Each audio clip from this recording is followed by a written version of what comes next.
Welcome inside the D-Bark here on your Friday evening. It's the Mohawk Mountaineers in their first home contest of the 2019 campaign, taking on the Sault College Cougars, who are coming off a 7.5-hour bus drive. We'll see if those legs are a little jet-lagged, to say the least, on your Friday evening. Now, the Mountaineers, the last time they won a contest, you have to go all the way back to 2018, and that was on November the 3rd when they walked away with a 65-49 victory over Niagara College. So the stars for this evening for the Mountaineers: Sam Pockernick starts in the backcourt, the 5'8 guard out of Oakville, Loyola. Hannah Zinkwich, number 11, the 5'9 forward out of St. Thomas More, Hamilton. Beth Minnelly gets the start in the backcourt, as does Haley Davis, the 5'7 guard from Potts Camp, Mississippi, USA. And Didi Otong rounds out the starting five, number 35, the 5'7 guard out of Cambridge Glenview Park in her first year of eligibility. And looking on the other side for those Cougars, well, Kaylee Hanoush starts at the guard, the 5'8 guard out of Cambridge, Ontario in her second year of eligibility, as does Autumn Bahariol. She is the 5'5 guard out of Sault Ste. Marie, fourth year. Mercedes Ryan in the backcourt, 5'7 guard out of Glaze River, Ontario. Emma Filion, number 9, 6'3 forward out of Sault Ste. Marie. And rounding out the start, 5'4 Sault College is Cassie Soborin, number 12, 6-foot forward out of Timmins, Ontario. And we are underway here at the D-Bar. The Cougars get off to a fast start, and a foul on the floor immediately, courtesy of the drive front Mercedes Ryan. So first foul of the game goes to Hannah Zinkwich, 5'9 forward out of Hamilton, St. Thomas More. Now coming into today's contest, both teams want to get 2019 off to a good start. Well, the Mountaineers, they lost their opening contest of the 2019 calendar year, to be exact, an 85-57 contest they dropped at Conestoga College. Meanwhile, the Cougars looking for their first win of the entire season, 2018-2019 campaign. We'll see whether or not those legs are feeling a little heavy from that almost 8-hour bus drive into Hamilton, Ontario. So far, so good, though. A 1-0 lead for the Cougars here early on, and they get the defensive stop. So Ryan's going to bring it up the court, matched up by Otong. Looking for the handoff. She's going to get it. Power dribble with that right hand, swings it across. Looking into the post are the Cougars. The ball is going to be tipped. It's going to be a foul on the play, and the Cougars are going to go back to the line. So 2 offensive possessions so far for Sault, and 2 trips to the charity stripe. Heading to the line, Cassie Soborin, the 6-foot forward out of Timmins in her third year of eligibility. She is the team's leading scorer coming into the contest, averaging just under 13 points per game, shooting nearly 32% from the field and 66% from the charity stripe. The high bouncing shot is into the hands of Pockernick, Mohawk's leading scorer. Talking to Gary Cormier before the game, he said the key for this game defensively, well, it's stopping Sam Pockernick. And yeah, I think the entire OCA understands that as well, coming into today's contest, averaging just under 18 points per game. 1 minute into Friday night contest. First home action of the year for the Mountaineers in the 2019 calendar. Offensive rebound by the Cougars. It's going to be off a Mountaineer. No, off a Cougar last. So that second chance opportunity is something that Kevin Duffy said they're going to have to eliminate into this contest.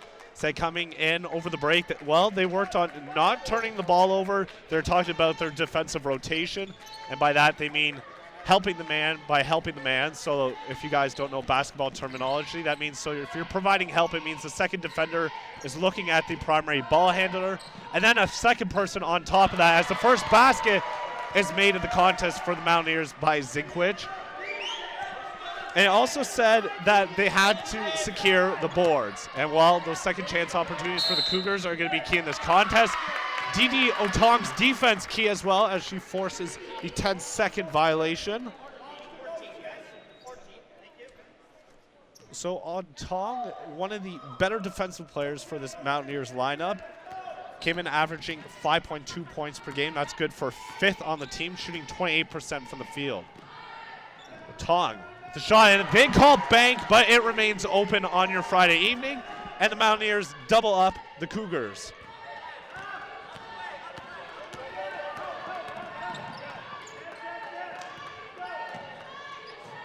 Got a man-to-man press going right now and splitting the defenders, going high off glass for the basket. Mercedes Ryan, she's got a free throw and the layup now. Game high 3 points. Ball's going to be skipped across the palm to Otong. Power dribble with that left-hand shot with the right. Just misses into the hands of Ryan. Ryan's going to push the pace. 3-on-1 the other way. Side steps, Euro step, and a beautiful basket. Ryan goes back-to-back. The Sioux jump out to a 2-point lead. Substitution coming for Gary Cormier's squad. Brianna Baker by the scorers table. Otong with the deep 2 off the right side. And blocked on the play, getting in on the action, Filion. And into the hands of Ryan. So not making it easy early on are the Cougars. They don't want the Mountaineers inside the paint. And again, an 8-second count this time.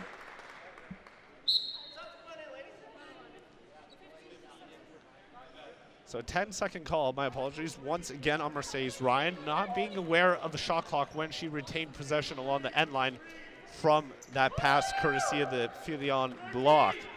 So Tong has done it twice on the defensive end so far for the Mountaineers. And she is taking a short rest on the bench, checking into the game. Kayla Kalura, 5'5" guard out of St. Jean de Brebeuf Grimsby. And we're not at 6s.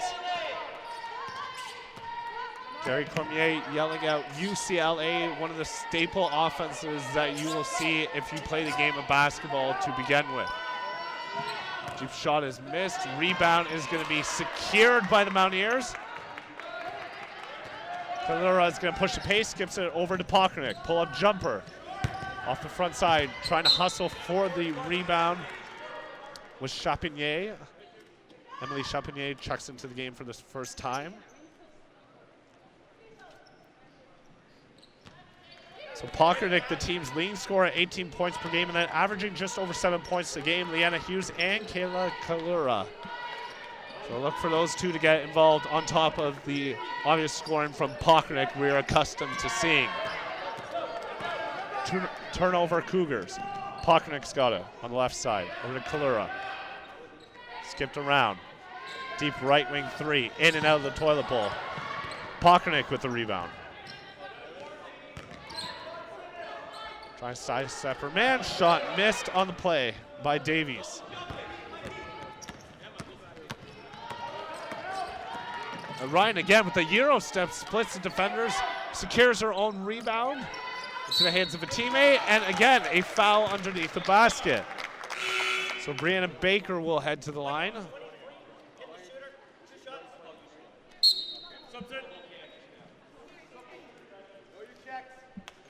So Baker will head to the line for 2. Filion waiting for a substitution. She's going to sub Baker pending a made free throw after the second shot. First one's true to its form.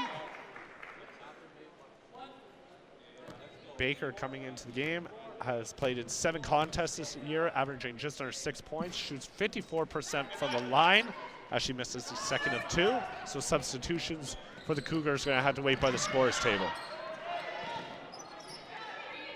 Triple teamed on the play, and coming up the hustle play, Chapinier. Possession arrow is going to favor the Mountaineers. And with almost halfway through this first quarter here at the deep arc, and the Mountaineers trail by 1.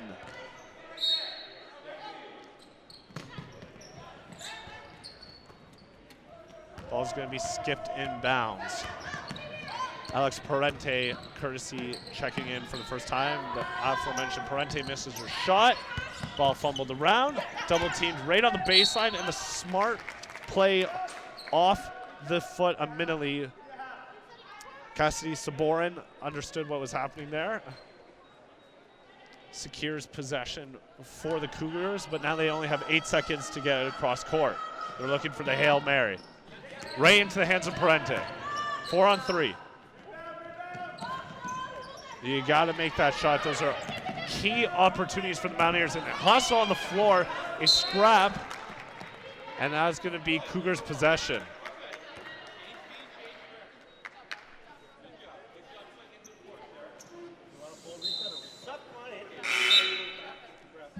So the Cougars, a 1-point lead.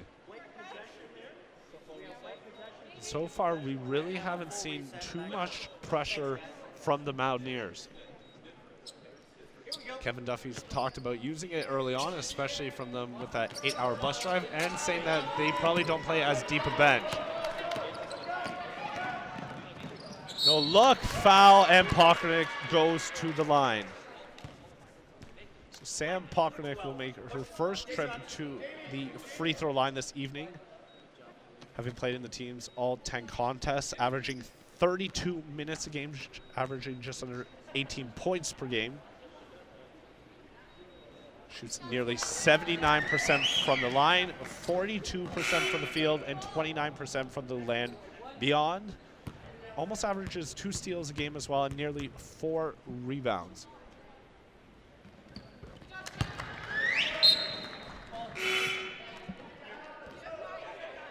So Chapinier is going to check out. Zinkwich is going to check back in. Mackenzie Mazuka, the 4'7" guard out of Sault Ste. Marie in her 4th year, has checked into the contest, as does Alexandra Cooper, the 5'6" guard out of Dryden, Ontario in her 2nd year. And wouldn't you know it, Ryan gets a basket for the Cougars. She's been a highlight reel here early in the first quarter. She's been the focal point of the Cougars' attack. And she's going coast to coast again.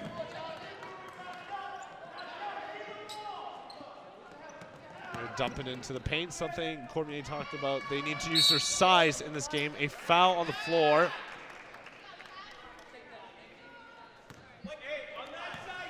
So Jamie Goit with the foul. 5'8" guard out of Ancaster. Played her ball at Mount Hope.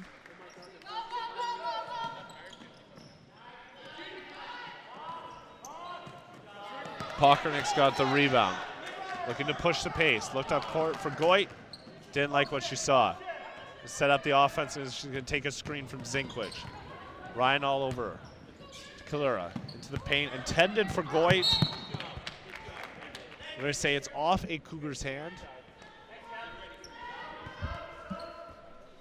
Kevin Duffy screaming for a sub. He's going to get it. Otong's going to check back in. Kalura is going to check out.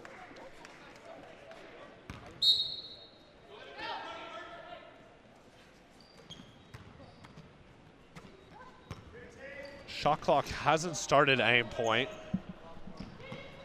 Finally starts after about a good 4 seconds. So a break for the Mountaineers, even though a block on the play.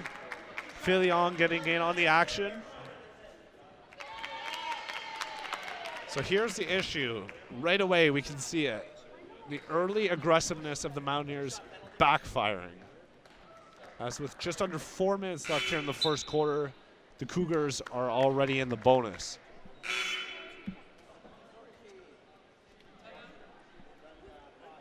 So Brianna Baker waiting for a substitution. She, again, will sub off Emma Filion should she make the second of 2 free throws. The team's third leading scorer is Filion, averaging 6 points per game, shooting 28% from the field, only 40% from the line.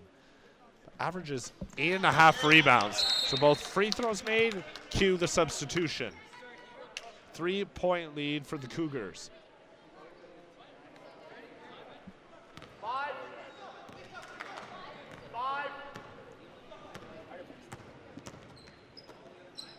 Goy to Parente. Sling pass. And going into the lane, high off glass, and converting is Minnelly. Beth Minnelly getting in on the action. Team's 4th leading scorer, and here's the pressure of the Mountaineers. Almost caused the turnover. A little momentum for the Mountaineers right now. We're going to get a timeout called by Gary Cormier in his first year as the head coach. So a 1-point lead for Sault College with 3:17 left here in the first quarter. And Kevin Duffy's squad will, after dropping that 85-57 contest at Conestoga to open up the 2019 calendar year, let's just say 2018 wasn't kind to either of these teams. Coming into today's contest, if we were to take a look at the OCA women's basketball standings, well, right now, they're trying to get on the right start for 2019, we'll call it. Sault College came into the game 0-10 on the year. And the Mountaineers, well, if you've been paying attention all year, they're 1-9. And again, that last one coming all the way back on November 3rd here at the D-Bark when they routed Niagara in a 65-49 contest. Talking to Gary Cormier before the game, he said, you know, I asked him for an assessment so far of the season. And he said, well, he's happy with where they are going, and he sees it as a continual improving process. And he says the best part is, well, there's a desire from this team to learn and to get better and to get into the gym every day. And that's where it starts. Now, we were looking at keys to before the game. He said they were working on their handling ball pressure over the course of the break. And, well, Kevin Duffy, as I mentioned, that is what he's looking to do in this contest. So I will let you be the judge right now. Who is winning that battle? We'll see how it plays out the rest of the way. And we'll see how the Cougars come out of this from their set play. Half glass shot missed into the hands of Otong. You're hearing Gary Cormier, he said that play just took way too long to develop on that shot. And converting on the other end, again, Minnelly. With Beth Minnelly back-to-back baskets, a 1-2-2 full court press ensued by the Mountaineers.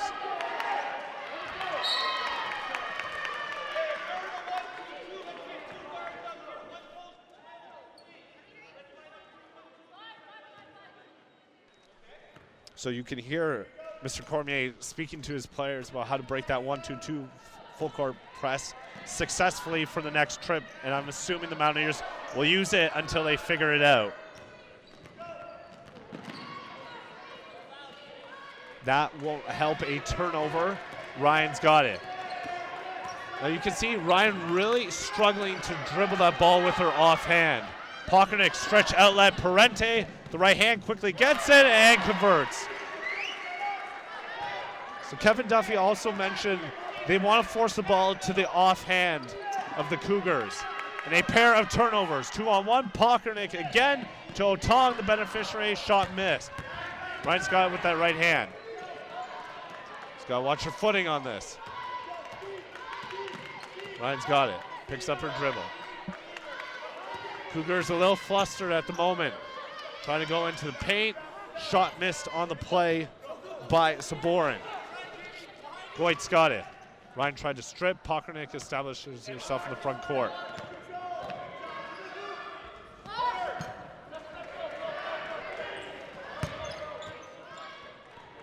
Ryan's got it once again.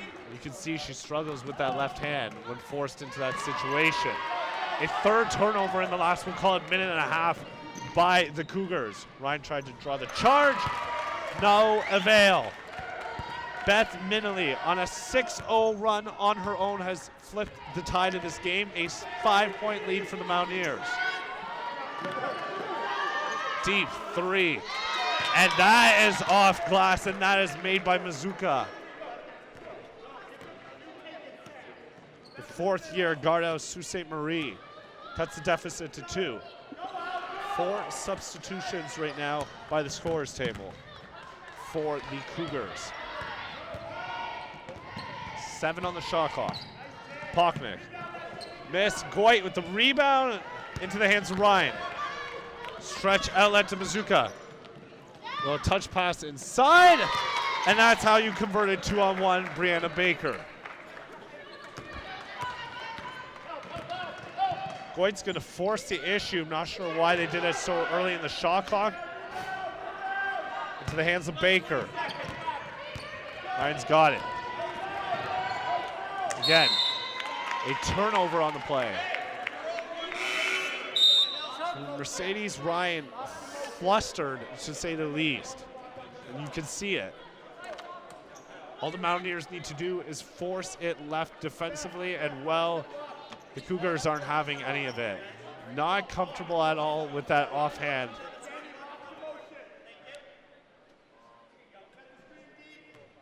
So 14 on the shot clock. Almost 18 on the game clock in this first quarter. Tipped off the hand of Kalura.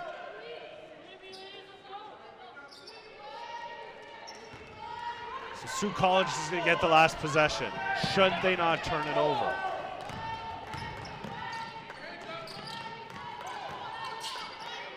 Ball is moved around the world. A deep 3-shot missed. Mohawk's going to have one last shot of this. Beth Minnelly to score the last 6 points into the hands of Pocknick. Hoist a prayer off the far side. An eventful first quarter, to say the least, here at the D-Bark. And we're all squared at 16 after 10 minutes. Now, Mercedes Ryan got off to a hot start, to say the least. You see a couple of Euro steps there. And again, on the coast to coast, and an easy layup. But you can see how she's playing those defenders, but she's favoring the right side of the basket every time. Even that shot there, the adjustment, not comfortable to lay it up with that left hand, to say the least. So it's something that Kevin Duffy and his squad are going to have to address. And I'm sure they have, as they have forced a couple of turnovers on the last few possessions for Ryan. But she so far is the focal point of this Cougars attack. If you look on the other side right now for the Mountaineers, well, it's a little bit of balanced scoring, and it's Beth Minnelly that really got the Mountaineers back into the flow of this game. 6 straight points to finish off that first quarter. And granted, the Mountaineers were already facing a bonus situation with under 4 minutes left here in the first quarter. And while they did a good job defensively holding it together and not allowing so many free opportunities. And for Kevin Duffy and his squad, well, if they want to look for win number 1 of 2019 and win number 2 on the season, well, they're going to have to continue to push that pace, as we'll see whether they hold true to their game plan or not. Now, if you see some of the T-shirts being worn by the coaches and bench players right now, well, it says, "My mind matters." And, well, what are those T-shirts? Well, Mental Health in Motion is putting on a display here this weekend at the college, and all proceeds from both games tonight will go towards mental health services. Now, as you know, the month of January is about mental health, and we, of course, have the Bell Let's Talk campaign that is widespread across the nation.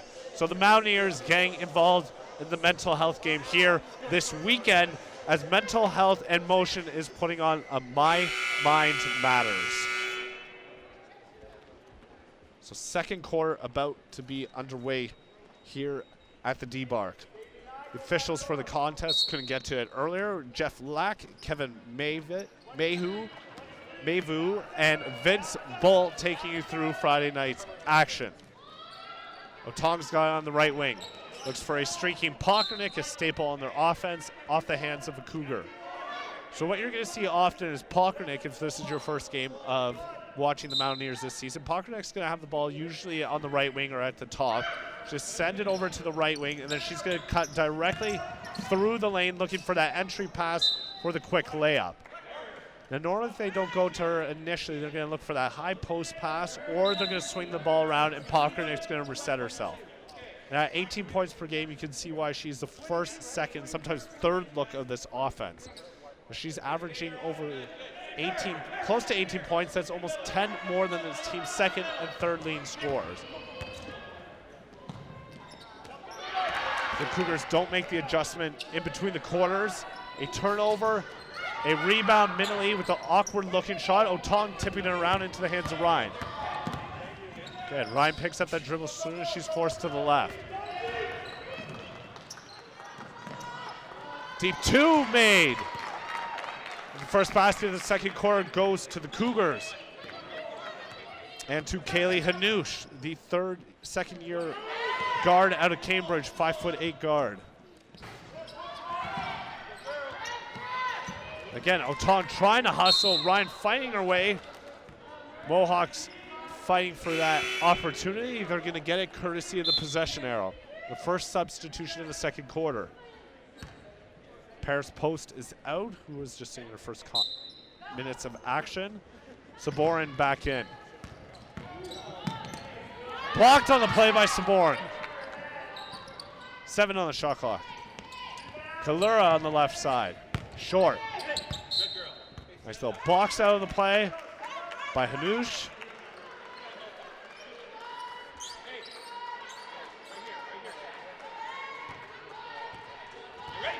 The Cougars, 2-point lead here early on in the second quarter. Dangerous pass, dangerous pass, and a turnover again. But the Mountaineers return the favor, much to the dismay of Kevin Duffy. Ryan's got that Euro step nailed down. If she can learn how to finish with that left hand, she is going to be lethal. Again, a great understanding of how to split defenders on the break. Again, favoring that right hand when she goes up for the shot. And a slight adjustment in the body, not being able to switch hands and still being forced off the same side you're going away from. As Pockernick's going to convert. Imagine you're playing football and you're throwing across your body. You're running to the left, but you want to throw it completely across to the left side of the field. More difficult than not, I would say.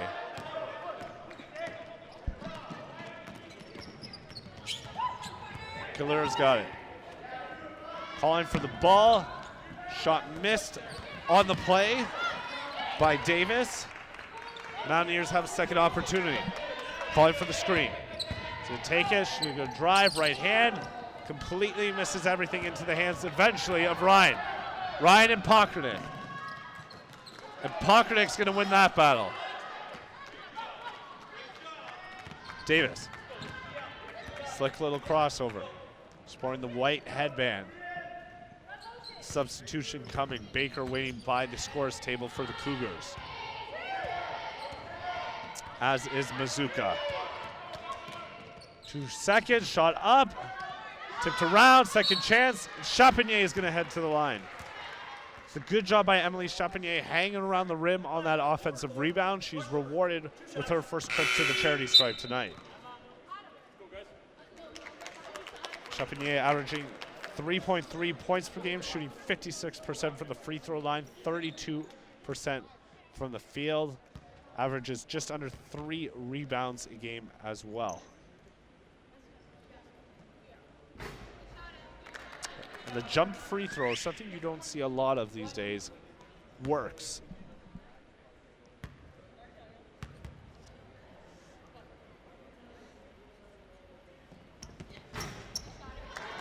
Well,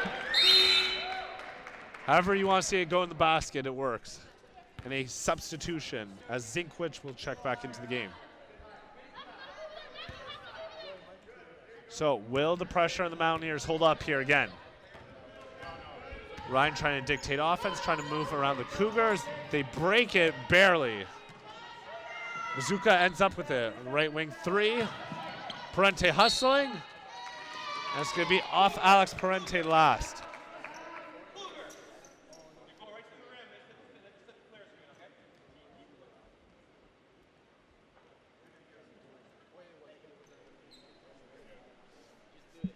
So the Mountaineers up by 2 as Jeff Lack hands it off to Mazuka.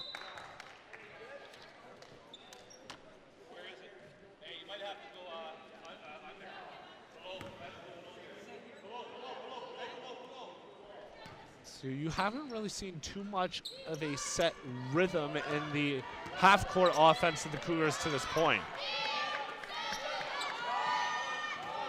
That is a long 2. Kaylee Hanush with the basket. 5'8" guard out of Cambridge. Parente pull-up jumper, a little too strong. Secures her own rebound though. Picked up the dribble, gave it to Davis. Sinkwich is going to fumble the ball, is going to lose control. And the Cougars catch a break. So Parente matched up right now with Ryan.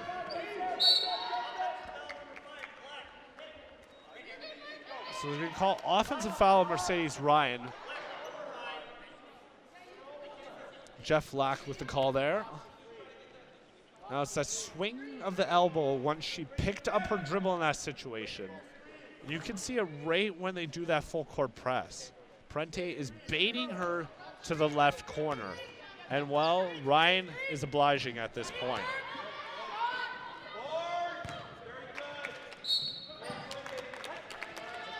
Empty possession by the Mountaineers. Pockernick talking it over with their teammate Zinkwich, laughing about it, saying, yeah, I think I forced that one a little early. Parente with the strip. She can look, she has Pockernick, Ryan trying to force it. So they call it right back. Not as strong, but Alex Parente with the offensive foul. And Ryan for a couple words for her after the push off. So again, once you pick up your dribble, folks, you can't create space with your elbows by digging really into another player. And another basket made. Hanush again, back-to-back shots. And a 4-point swing, and the Cougars have the lead. Baker with the rebound. Brings that ball down. He's got to be careful. That's what happens.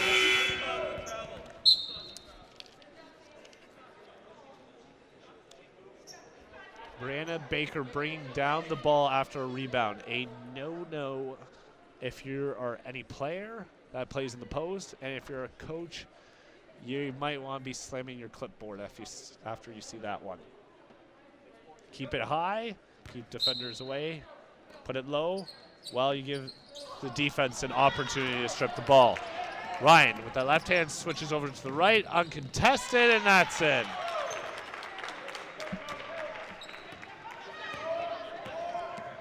Minutely brings it across the half-court line. Hand off to Parente. Over to the left wing. Ryan almost came up with it again. Kalura is going to force her way into the lane. Baker tried to strip it, and a tough basket. Kayla Kalura. Again, they're going to bait her on the left side. She's looking to the right. Minley forces her into the lane. Now 10 on the shot clock. So they don't get the steal, but they do waste a lot of time. Doesn't matter, though. Saborin with the basket. And that's one way to break a press. 3 substitutions coming in for the Cougars. Coit checking back into the game for the Mountaineers. Hanush is going to check out. Baker is going to check out as well. Ryan stays out there.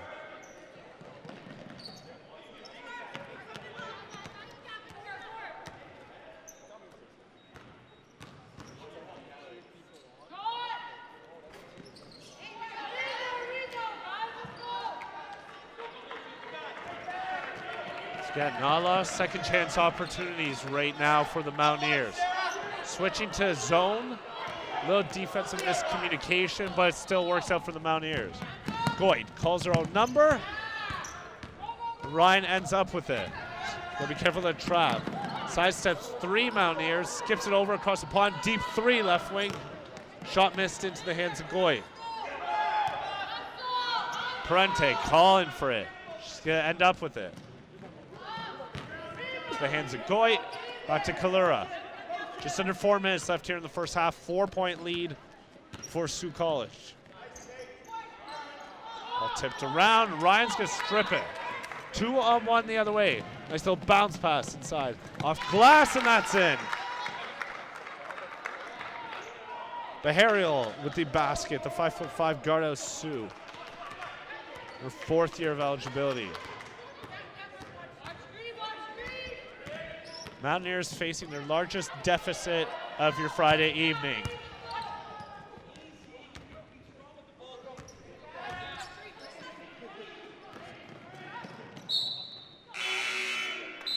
So 4 substitutions coming on for the Mountaineers. Gary Cormier is going to get his timeout granted, and we're going to have a break in the action. Sault College, a 6-point lead with just over 3 minutes left here in the first half. Folks making their way out to the debark this Friday evening. School is back in full swing of things, and Kevin Duffy is back to school in terms of teaching these Mountaineers.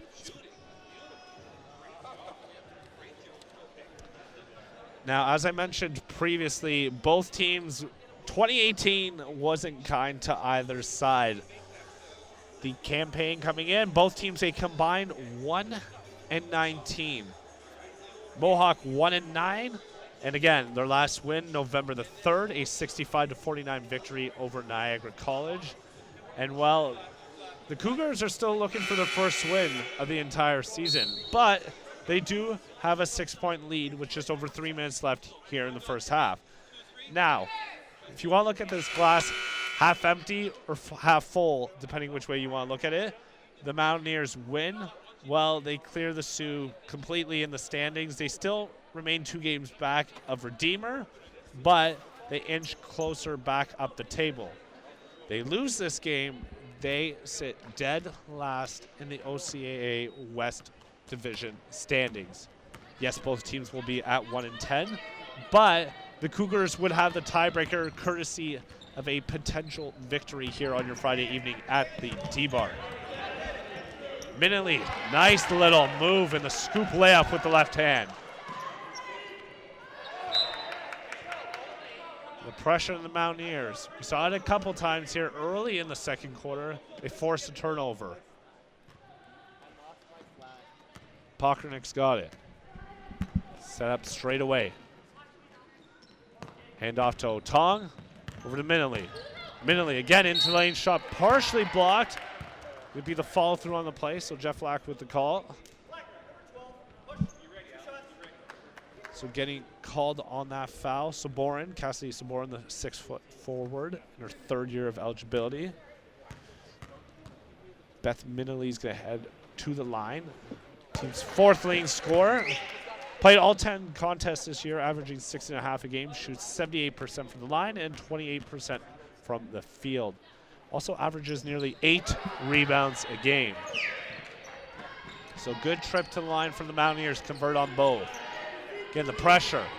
Ryan beats it against Otong. Nice little Euro step. Can't convert though. If you're Kevin Duffy and company, you would think by now defensively they would create some sort of like hesitation or fake as Ryan is driving to the lane to bait her into that Euro step.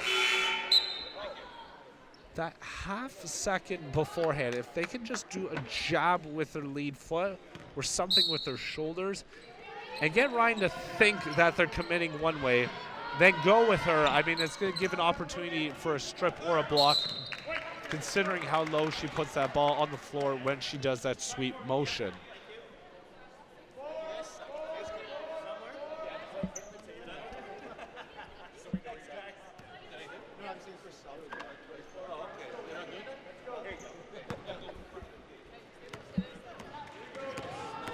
Pockernick is going to try and give the Mountaineers the lead heading into the half. Tong's got it. Pull-up jumper shot missed. Andreas and rebound and put back in. So we're tied at 28.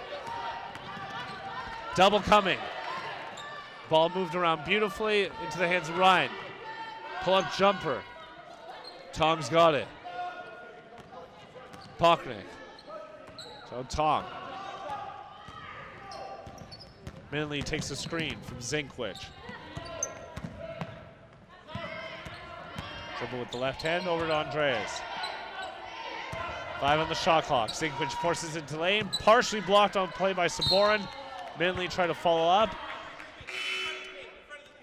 So the Mountaineers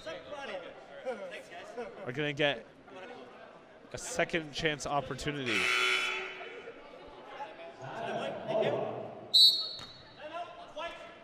So a timeout by the Mountaineers with 1:41 left in the first half. So Kevin Duffy and his squad looking for the first win of 2019. And while he said the break was good to them, they worked on a couple of things. As I mentioned before, they don't want to turn over the ball so often. Well, they did a pretty good job of that. And coming into the second quarter of action, well, the team's leading scorer for the Cougars was Mercedes Ryans with 7 points and 6 rebounds. And for the Mountaineers, well, it's not Sam Pockernick that was leading, but it was Beth Minley who shot 60% from the field to the tune of 6 points and 3 rebounds. The Mountaineers, though, shooting a porous 26% from the field in that first quarter, 36% for the visitors. Not much of a difference in terms of most other areas. One thing they've done beautifully, though, is, as I mentioned, the turnover game. The Mountaineers only committed 1 turnover in that first quarter compared to 8 by the visitors. Yet we stay knotted at 28. 2 on the shot clock, so it's going to have to be a quick shot here. Let's see what Kevin Duffy drew up out of the timeout. Short by Zinkwich. Again, that double. Possession arrow is going to favor the Cougars. So again, the Cougars, anytime they get that ball, they either cannot pick up the dribble and start dribbling. Wow, defensive breakdown, beautiful convert. Full court pass, and the easiest layup you will ever see if you're Cassidy Saborin. It's that classic fake low, come back to the ball, and then just go long.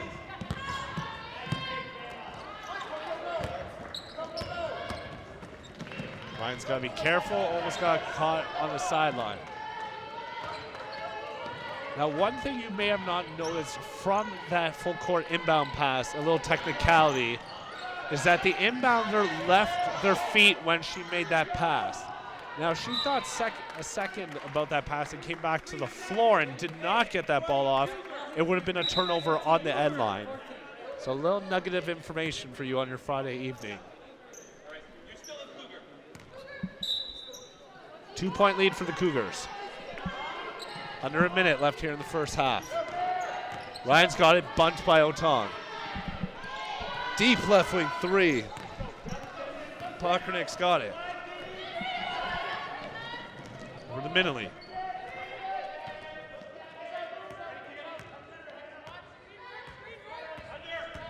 Pockernick. Otong.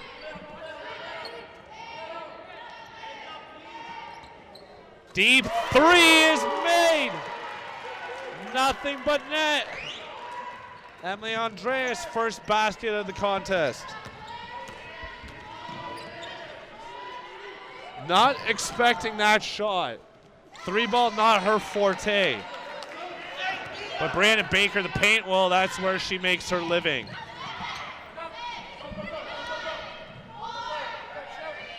Last shot. And too strong. And that is the end of an eventful first half here at the D-Bark. The Sioux, the Cougars, 7.5-hour drive into Hamilton. Well, they are looking all right here with a 1-point lead heading into the half. Courtesy of Ryan and some fast break opportunities. That seems to be where Gary Cormier and their team are making a living in this contest. And for a team that has not won a game all year, well, it looks like that continual progress we talked about before the game with Mr. Cormier, well, it's starting to pay off. You're seeing a confident team that is coming into this contest. They have not had any fear instilled by them by the Mountaineers. And while they have a 1-point lead heading into the break, we'll be coming back with action in 15 minutes here from the D-Bark.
debark on your Friday evening in a battle of two teams looking to get off 2019 to the right foot.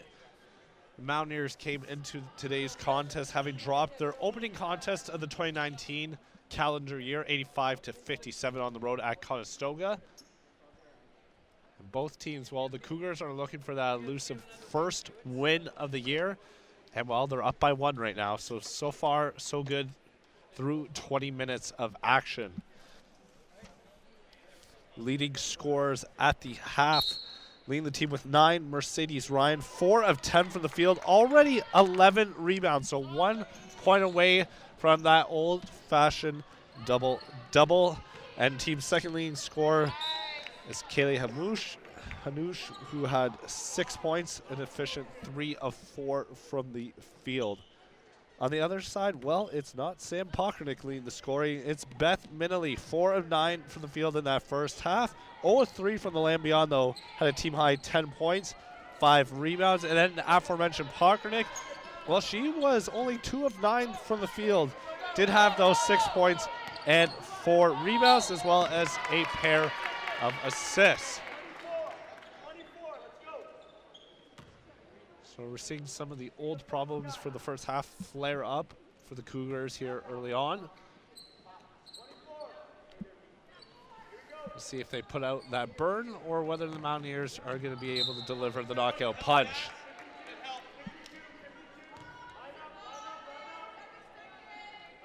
Now, for everyone that doesn't know where Sault College is, well, it's in Sault Ste. Marie. And to be exact, it's a 739-kilometer drive into Hamilton specifically. That's 7.5 hours on the bus, folks. That is a long, long time to sit in a cramped space. But so far, well, they're not feeling any effects. They are down by 2, though.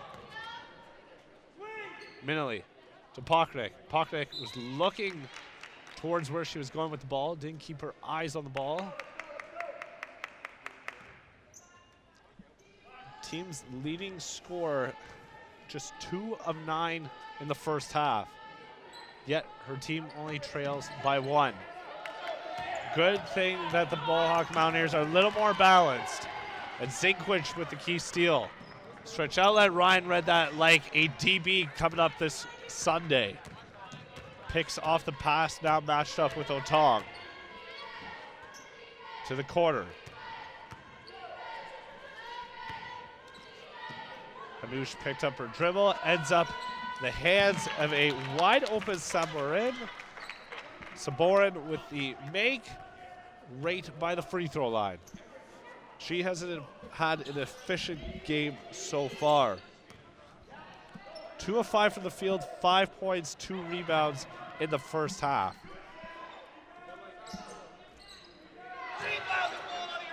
Mountaineers, after committing 0 turnovers in that first half, and in the first quarter, and 8 for the visitors. Well, they committed 5 in that second quarter alone, compared to just 3 for the Cougars. So the right kind of adjustments made on one end of the court and the wrong adjustments made for Kevin Duffy and his squad. Sinkwich is going to check out. Goit's going to check in.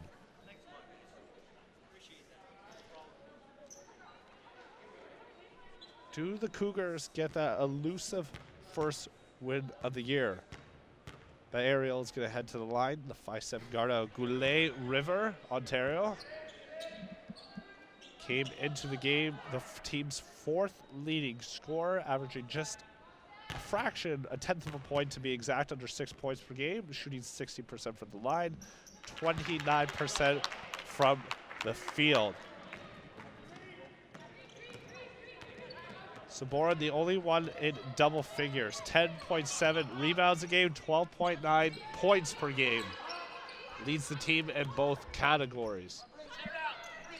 And trying to lead the charge here with clinging to a 1-point lead.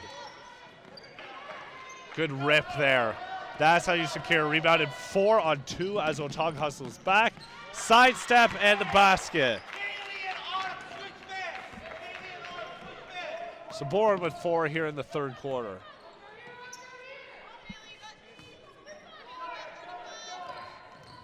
Dribble handoff. Kevin Duffy said they can't settle for this passing offense on the outside, but that is a deep three for the Mountaineers' lead scorer. We're knotted back at 37. Duffy was saying they can't settle for those dribble handoffs in their offense. They had to look to attack the basket instead of just moving the ball around. Ryan tried to do the same thing. Saborin. Pokranick's going to end up with it. Minley crosses to the left. I have Glass with the left, a little too strong. Rebound Davis to Goit to Pokranick. Matched up with Ryan. Here's the matchup we're looking for. Fakes the screen, baited her. Otong forces up, it's going to be short. Ryan's got it. We got to force her to that left hand. Wide open. Baharial extends the lead to 3.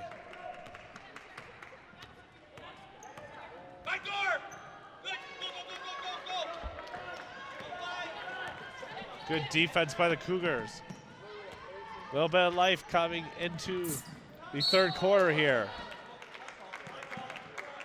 Davis hustling on that.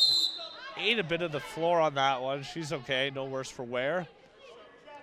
You can see she's got that right knee wrapped up right now.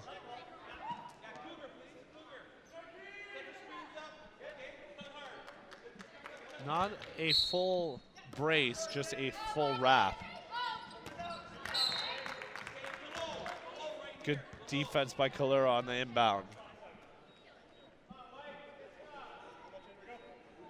The largest lead of the game at 1.6 for the Cougars. It sits at 3. Just under 6 minutes left here in the third.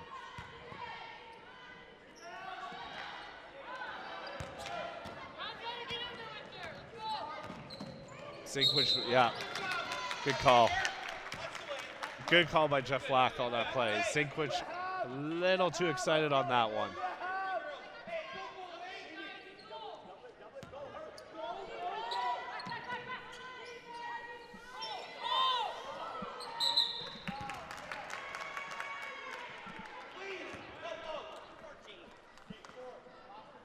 A 5-second count on that inbounds pass. Saw that a couple times in the first half. Mountaineers going to get it, but with a reduced shot clock in that situation. So they don't get the full 24, it goes to 14. Claire's going to have to force it up. To the hands of Parente. We got a push on the floor.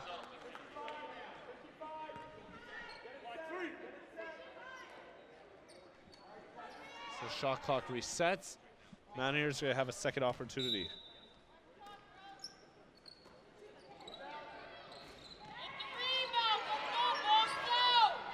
The Mountaineers in that first half, to note, 14 offensive rebounds in the 31, compared to just 7 for the visitors.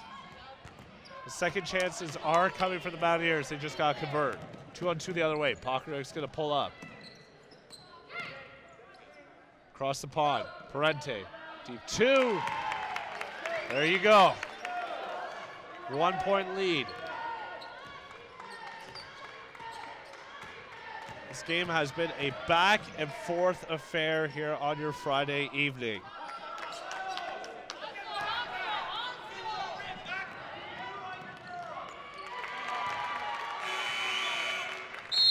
And that is enough for Gary Cormier. A timeout on the floor and a 4-point swing gives the Mountaineers a 1-point lead.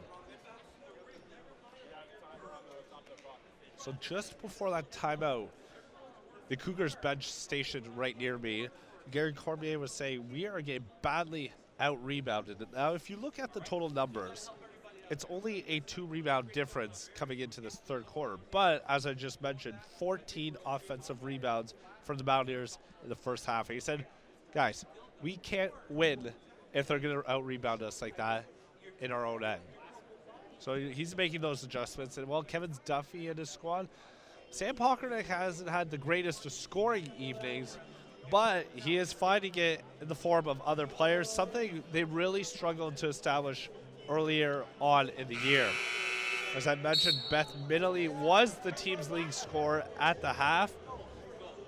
She had 10 points in the contest. And to be exact, well, we had, let's see, we got 5, 6, 7, 8, 9 Mohawk Mountaineers got on the scorecard, the box score technically, in that first half. Scoring by committee and a team effort. They're going to force her right. I mean left. They do break the press. That's an over at a back.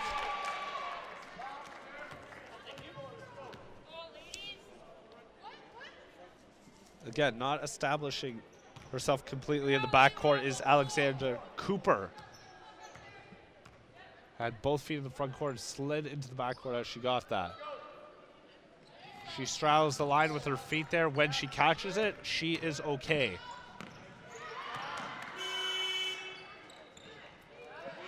Mountaineers got it. Can't convert on the second chance, and it looks like an injury. Kalura hobbling a little after a missed shot. You can see the heavy right knee brace.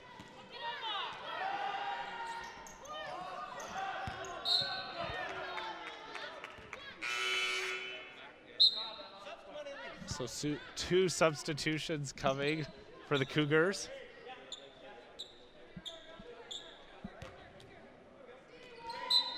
Zuka checks out. Cooper checks out.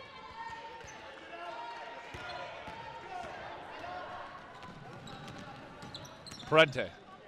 Over to Minnelly. Minnelly has it wide open, and she gets it. Cougars defense collapsed, left Beth Minnelly wide open. She says, well, thank you very much.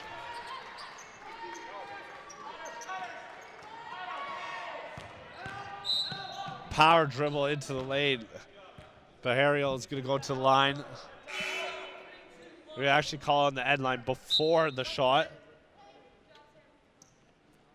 Autumn Hay-Bahariel, the 5'5" guard of Sault Ste. Marie, 4th year. Trying to bully her way into the paint. Substitution coming. Brianna Baker's going to check back into the game. Checking out Emma Filion, the 6'3" forward out of the Sioux.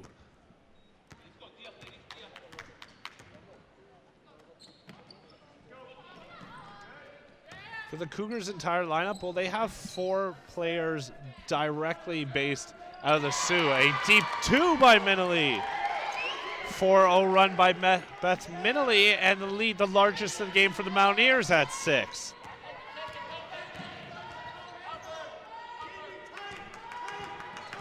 Baker is going to try and force her way through. My apologies. Saborin, she's going to get the foul called after losing that ball for a second. Minnelly with the foul.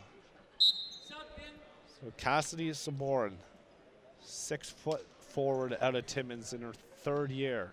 The team's leading scorer, averaging just under 13 points per game and just under 11 rebounds a game. Shoots 66% from the line and 32% from the field. It's been in teams, all of their team's 10 games. One thing she is prone to, though, is turnovers, averaging nearly 5 turnovers a game. Makes both. Lead cut back to 3. Little confusion on the defense. Parente makes them pay. Hanush had no idea where her man was, and well, Alex Parente makes her pay. 2 of the 3 last baskets from the Mountaineers. Well, it's just poor miscommunication and lack of awareness from a Cougar squad that is looking for their first win of the year. Well, the 2018-19 campaign to be exact.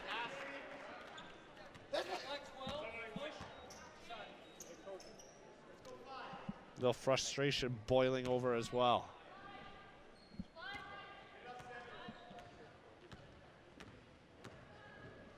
The Mountaineers trailed by 1 coming into the third. A 6-point swing at this point.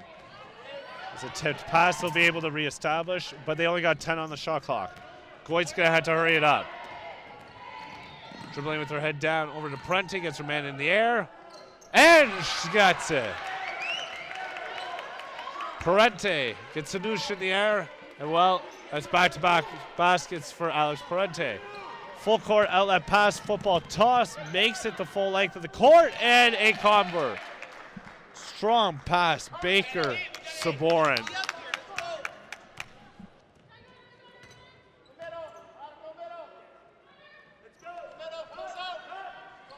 Right on the money with that pass.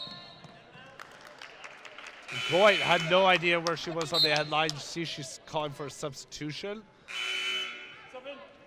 She got hit somewhere.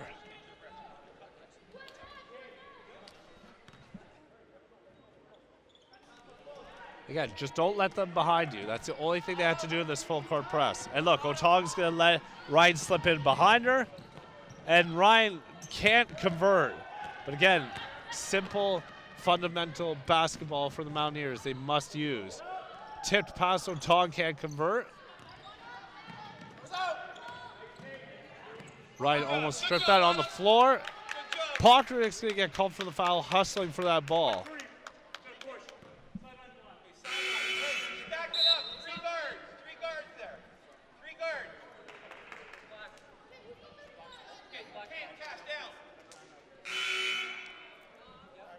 So a timeout on the floor.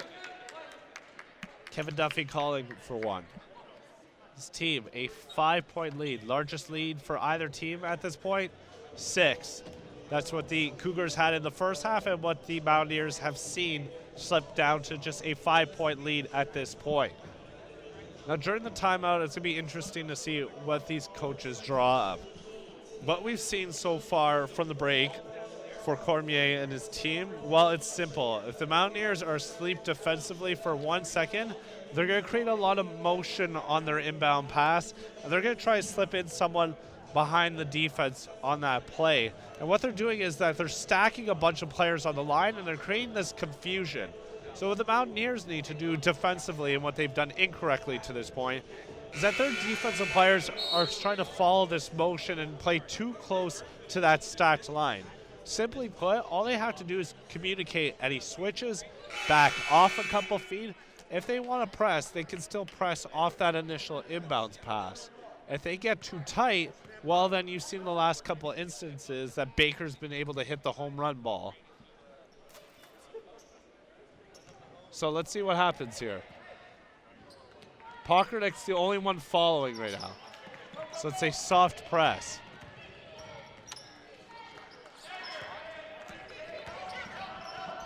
Looked like a travel on that play. Luckily did get called. Pokrick picks her dribble up to Kalura. Deep 3. Got it!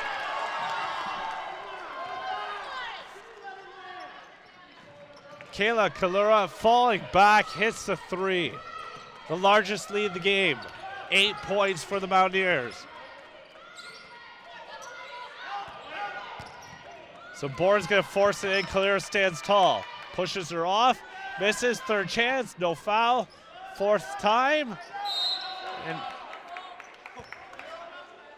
interesting. Kalura was slapping away at that ball. Didn't seem to have a hand on it fully at any point, but they retained possession.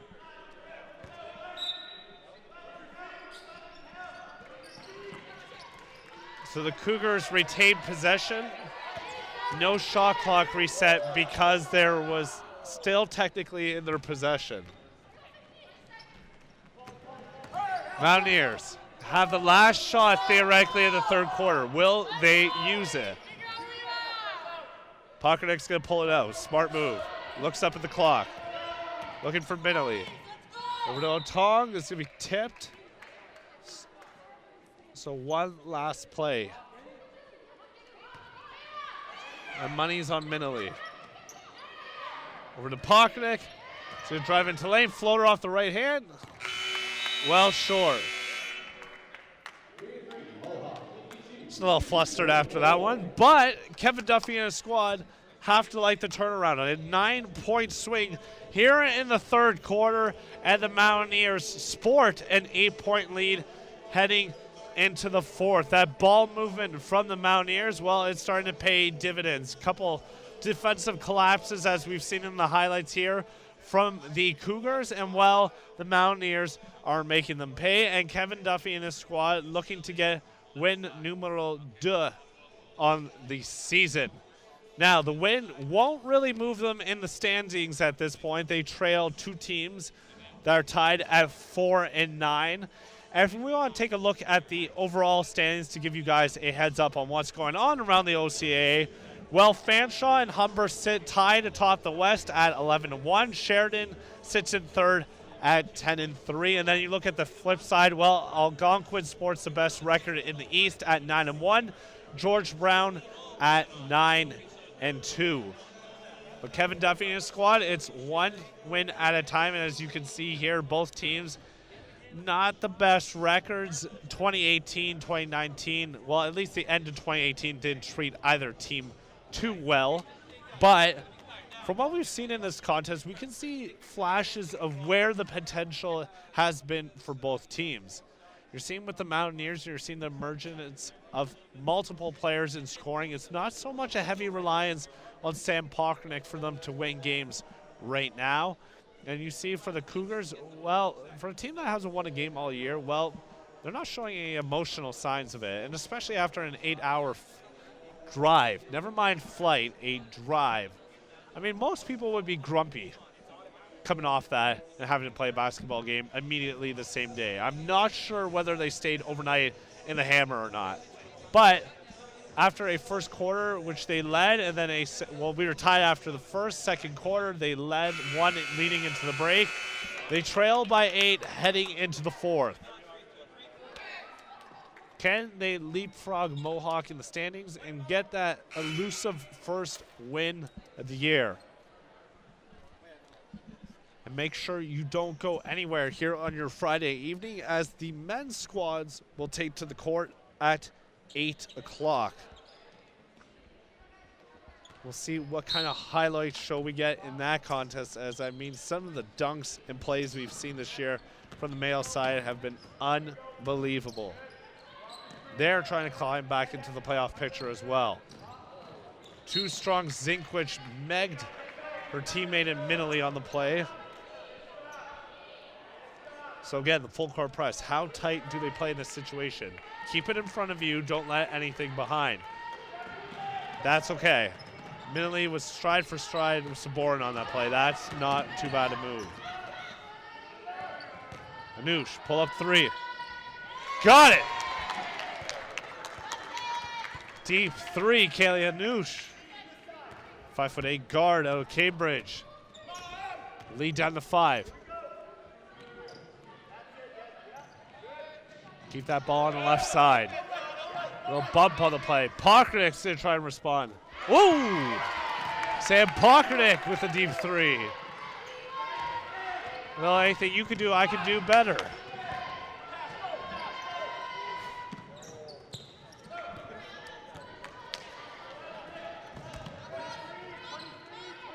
Minley's got it. Tong on the left wing. Pokranick not looking for the ball in that situation. In this motion offense, just trying to set up on the back door. Strip on the play, coast to coast. There you go. 5 points. Right away here in this fourth quarter for Autumn Baharial.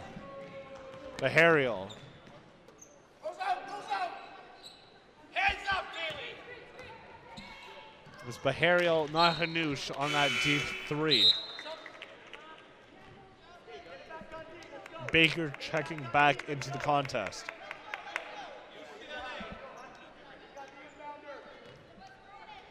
Gary Cormier yelling UCLA once they set up in that half-court offense. Good, no charge? Something's got to be called in that situation. A block or a charge, either way. But that's why I'm on the mic and not out on the floor with a whistle. Otong. To Davis. Around the world. Again, intercepted. Red on the book on that outlet pass. Basket missed. Shot again. Partially blocked. Third time's the charm. It's going to miss again. Fourth and one. Well, it took a couple of tries, but Brandon Baker gets a chance at a three-point play. You can see that this offense, this motion offense, is too choreographed right now by Kevin Duffy. And while his squad, those passes are being intercepted because they're not looking to go to the net, because they're just moving it around the top, being, you know, kind of, let's just say they're okay with moving the ball just around the world. They've settled on that idea, that identity for offense at this point. What are they going to do? Push off by Pokranik against Ryan.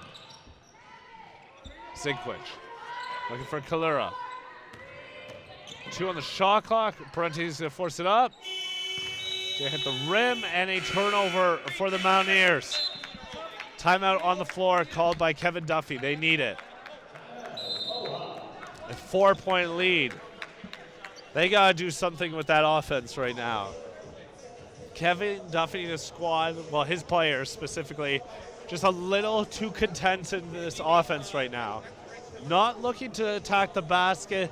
The cuts are kind of half-efforted right now. The screens are not going to be set well. They're not going into the screen to divert the defender. And while the offense is becoming very, very stagnant, to say the least, at this point. If you're Gary Cormier, hey, you're looking for your first win of the year? You'll take that. They're facing an 8-point deficit coming into this fourth. They've trimmed it by 5, and now they only trail by 2. And for a team looking for their first win, they've stayed in this contest the entire time. They haven't shown any fear at any point. Yes, they've turned over the ball a bunch, but they seem to be okay.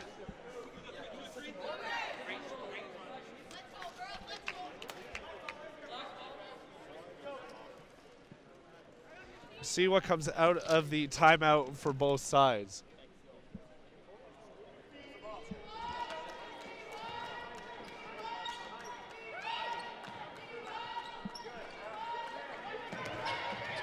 Cougars, can they make that 7.5-hour trip worth it? Mercedes Ryan still has yet to hit that double-double. Still sits at 9 points and 11 rebounds. Saborin adds to her total. She's got now 15 in the contest, 6 rebounds. Behariel's got 6. Hanush's got 6. For the Mountaineers, well, it's the Beth Minnelly show. 7 of 13 from the field, 6 of 9 from inside the arc. 17 points, 7 rebounds. Pokranik's been held to 3 of 13 shooting, 9 points, 9 rebounds. And a trio of assists. And then Parente's got 8, and Kalura's got 7. Mountaineers shooting 45% in the second half compared to 23% in the first half. The other side, well, the totals have dropped for the Cougars. Shot 38% in that first half, 22% in the third and into this fourth quarter. Pull-up, jumper inside. Parente rebound.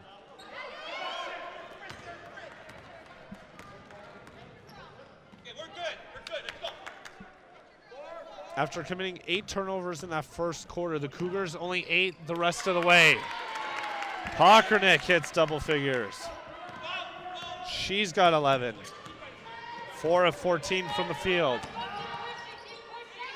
Deep left wing 3, well short. Not in her wheelhouse at all for Sarah McLeod.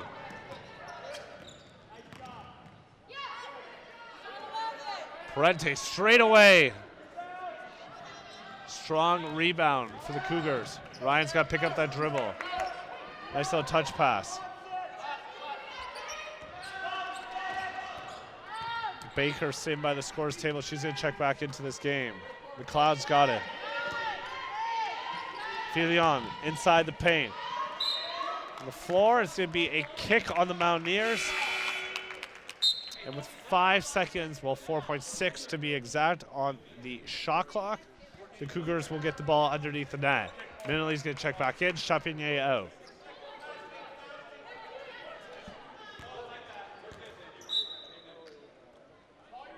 Kalura checks out as well. Davis in. They reset it to 14 on the kick. Baker's going to try to bully her way in. Steamrolls over Zinkwich on the play. Zinkwich looking for a call.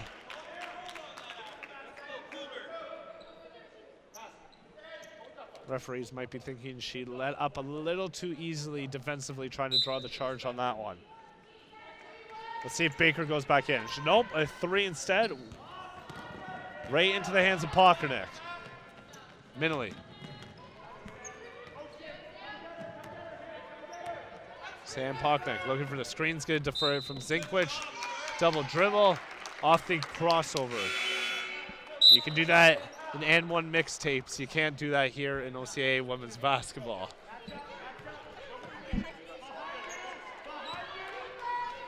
The Cougars, what are they going to do? A 2-point deficit they face. There's a double for the Mountaineers. Well timed. And a strip. Oh, they're going to call it last second.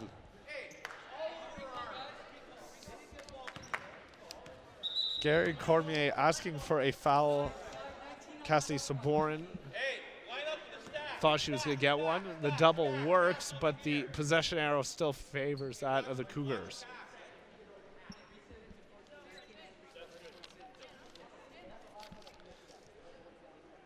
Kevin Mayhew and Vince Bull discussing matters.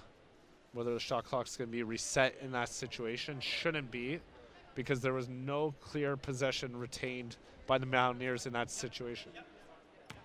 Should be white possession off the possession arrow. So there is, say, the possession arrow should have favored that of the Mountaineers.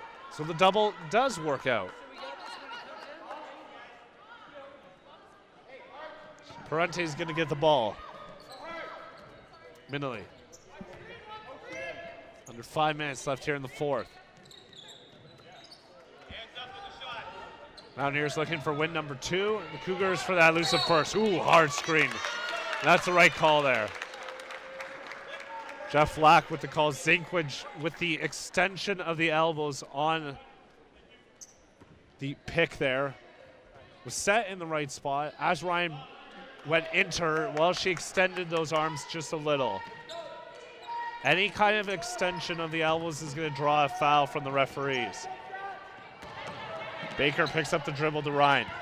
Ryan doubled. Oh, that's a prayer. And not the shot you want.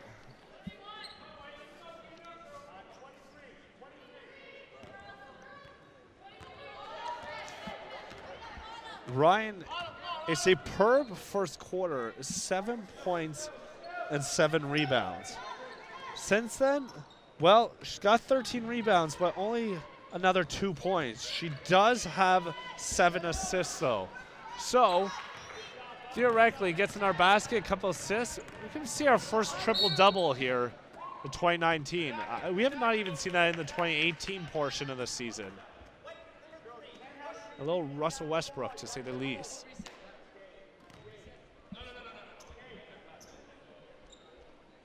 So substitution is going to come from both sides. Looks like Cormier will wait on bringing his sub in. Zinkwich out, Kalura in. Kalura, Pockernick matching sisters with the right knee braces. Again, the pressure by the Mountaineers forces a turnover. Parente, can she convert? Yes, she can. Soft defense again by the Cougars, not forcing the issue. And well, the Mountaineers have made them pay. Good hustle. Parente. Sabonis getting into it. Saborin with a strong hustle play there. Cormier calling for a timeout. He's going to get it. So 3:46 left here in the fourth. A 4-point lead Kevin Duffy and his squad are clinging to. And then the male squad coming up for both sides at 8 p.m. Kevin Duffy and his team trailed by 1 at the half, led by 8 going into the third. And while they've done a good job so far steadying the storm of the Cougars, who came out with no fear and really have not shown any fear at any point in this game. But for the Mountaineers, outside of the lackadaisical defense, we'll say the least, from these Cougars, they have to force the issue, because when they are getting contested, well, that is where the stops are being made right now for the Cougars. For Gary Cormier and his crew, well, they've settled down on the issue of turning the ball over after committing 8 in that first half, in that first quarter to be specifically. They also want to use the paint a lot more. And we've seen flashes of that, but too often we've seen them settle for jumpers. So Mercedes Ryan's going to inbound the ball.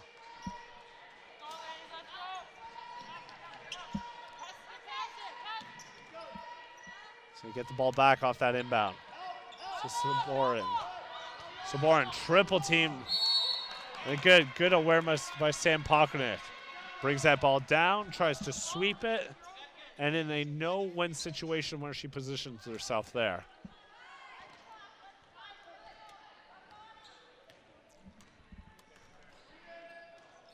Davis to Kalura to Parente. Again, hand down, shot missed on the play. Davis secures it. Pokonic, second chance, in and out. Third time. Kalura's got it. She's going to call her own number off the front rim. Again, bringing the ball down. They got to be careful of that. Ryan's dribbling with that left hand. Euro step. She's going to get the foul called. Something we haven't seen a lot of since the first quarter. And that's Mercedes Ryan going to the charity stripe. She'll head to the line. She'll try and cut this deficit back to a single possession.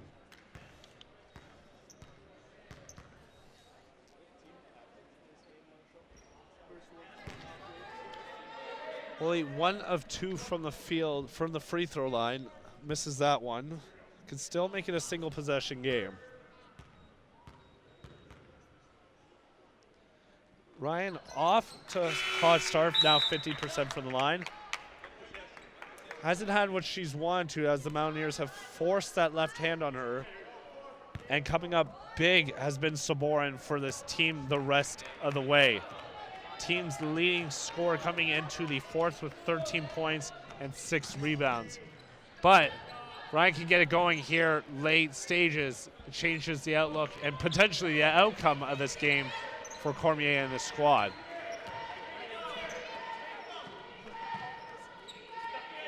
Baker's got it. Dumps it in. Saborin forces her way in. That's a strong take. That leads to 1. Inside out, one big to another. Baker to Saborin. That is what you probably want to see more of earlier on in this contest. Noise picking up from the Cougars bench. Davis trying to force it in. Ryan with the strip. Ryan, 2-on-1 the other way. Touch pass, shot missed. Unfortunate break for the Cougars. That's going to be a foul.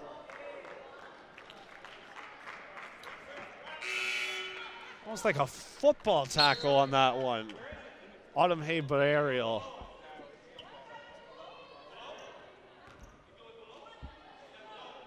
Wow. A jump ball being called. Basically suplexed her on that play. Thought it was an NFL tackle. Nope. It's just a jump ball. Getting aggressive here in the late stages on your Friday evening contest. Sinkwich. Shot missed. Minutely rebound. Champigny with the hustle. Ryan's got it. A 1-point lead for the Mountaineers. Had an 8-point lead heading into the fourth. Pull up. Got it! Hanush on the left wing. And the Sioux retain the lead.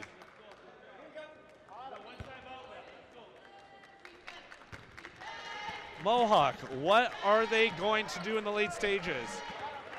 An 8-point lead. Now they trail by 1. Who's going to be the hero?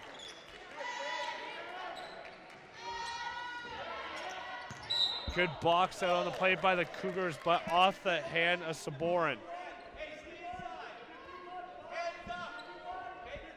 14 on the shot clock. Haven't seen too many late finishes here at the D-Bark on the women's side. We got an exciting one here, though. There's the double in the corner. Let's see what happens here. It's going to be white possession. So that is going to go all the way back down to the other side of the court, folks.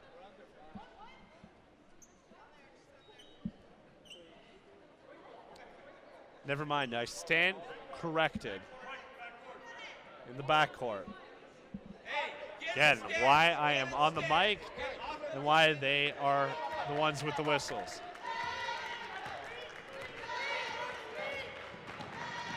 And you see a closer look, the men's basketball team in the background there is sporting the circus mustard and white pants. I'll have to get more explanations about that. And wow, a timely charge. Baker too strong into Kalura. I gotta get the inside story on these warm-up pants on the Mountaineers.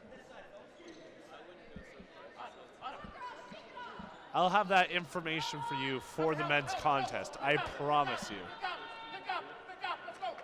What I can also promise you is an exciting end to this contest here on your Friday evening.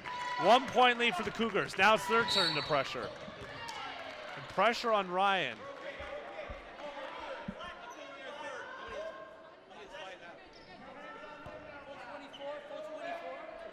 The Guests only have 2 team fouls right now as well. 3 to be exact. So they can play with 1 more house money in terms of a steal or a reach here. Let's skip into Zinkwich. Might as well bring it across half court. Pockernick was not paying attention. Luckily, Baker slapped that out of bounds.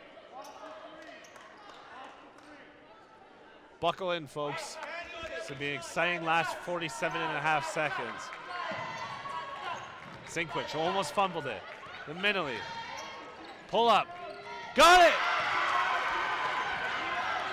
The lead back to the Mountaineers. Kevin Duffy telling his team to sag defensively, a timeout. And Cormier is going to get it. So because we are under the 2-minute mark, that ball will be advanced completely from the backcourt all the way to the front court with 40.6 seconds left here in the 4th. The Mountaineers looking for win number 2. Seeing an 8-point lead dissipate, only to get the lead back, and they lead by 1. What do they have in store here? Now, theoretically, the Mountaineers still have the last shot of this game should it come down to that. And on the other side, well, Mr. Cormier, your team has done everything you've asked of it to this point. The only thing left is to get that W. Can they do it? We have 40 seconds to find out. Ryan stepped it up in this last couple of minutes after a hot first quarter. It's been Cassidy Saborin carrying the load the rest of the way. I'd really like to see if you are the Sioux, drop that into the paint. Get that high-low with Baker and Saborin. Mohawk doesn't have the size, and we've seen it so far be put to use limitedly on a sparing basis for the Sioux.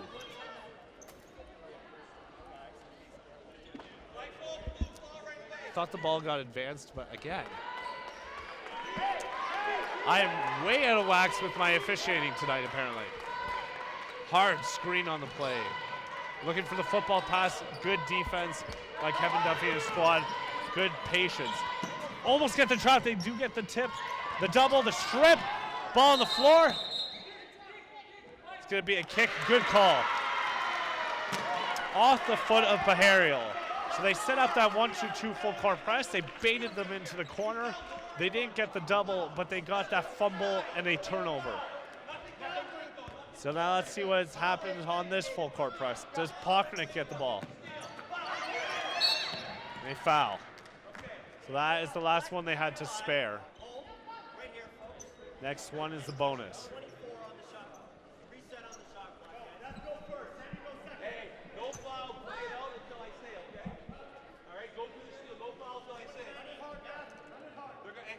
Let's see if they can convert this inbound just as successfully as the last. They get the ball, they gotta move though. Good job by Sinkwich.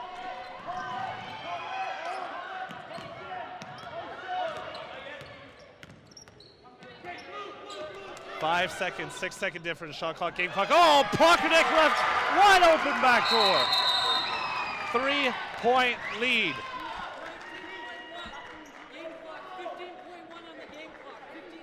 Game clock's going to be reset to 15.1 from 12.6.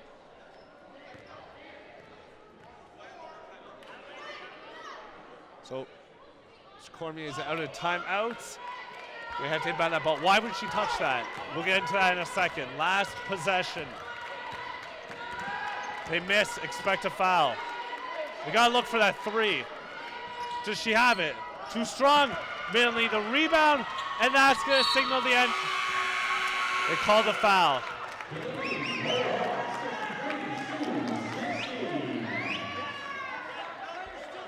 A foul is called before the end of this game. So they're going to have to put time back on the clock. A meaningless set of free throws coming up for the Mountaineers, who are going to get their second win of the 2018-19 campaign and their first of 2019. Now, prior, the Cougars inbounded the ball and it was touched immediately by Saborin.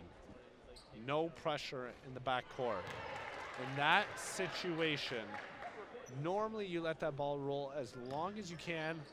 Don't touch it, pick it up, conserve as much time as you can. So should a situation come up like that, you get a better look. Two possession game.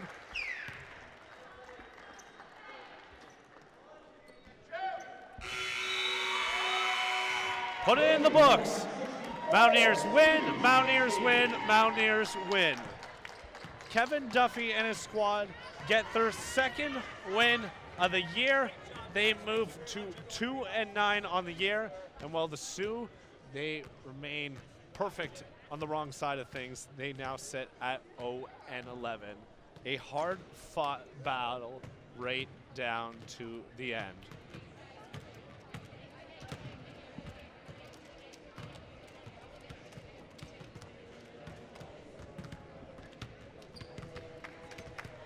So the Mountaineers able to pull it out here in the late stages of the fourth quarter. Sam Pockernick with a couple of key baskets for this team. And while they started moving the ball more efficiently towards the very end of this game. And you know what? It took a little bit of luck, but also a hustle defensively, and they got it done.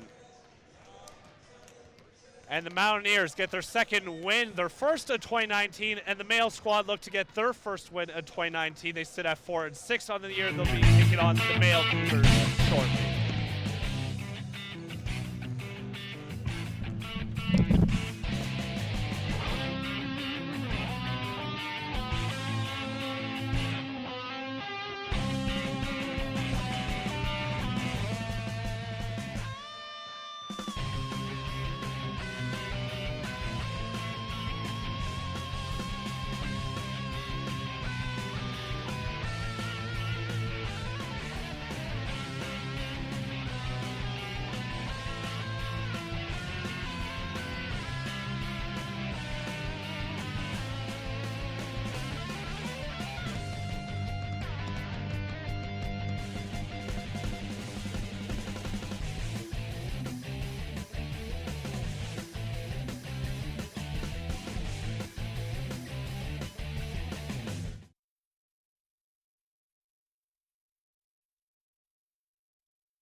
You're looking live and listening to the sounds and looking at the sights here at the D Bark Coliseum, we'll call it, for this evening as the Mohawk Mountaineers take on the Sault College Cougars.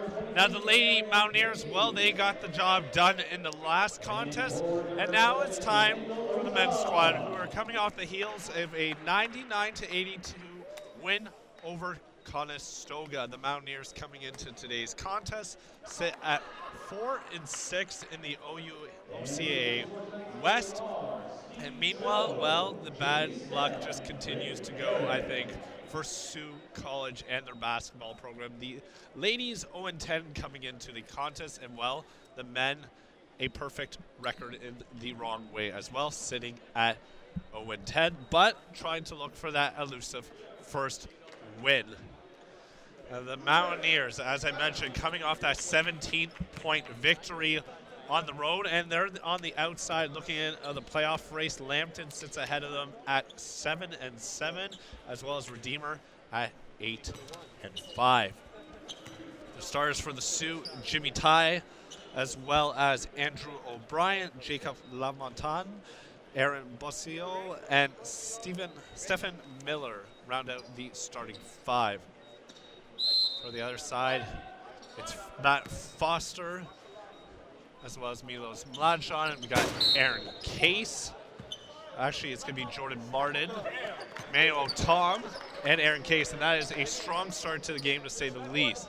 So tipped out of bounds right in front of the scores table. That had a bit of a jolt, and we're underway. So two weird possessions to get back-to-back. The tip off the inbound, and now misdirected pass. And then Jordan Martin not remembering that, oh wait, the ball has to be handed off by the official before we can get this game really underway. So let's see, third time's the charm. We're good to go. Otong! In and out. His first shot of the contest. One of the key players in today's contest, to say the least, if you're Brian Jonker. Ty with the turnover, the 5'7" product out of Etobicoke, Ontario, in his first year of eligibility. Sheldon Goldberg leads this team at 12.2 points per game, and then Stephen Miller at 10 points. Opening basket goes to the Mountaineers. Full court man-to-man. Looking for the double. Good tip by Martin on the play. No look. Otong.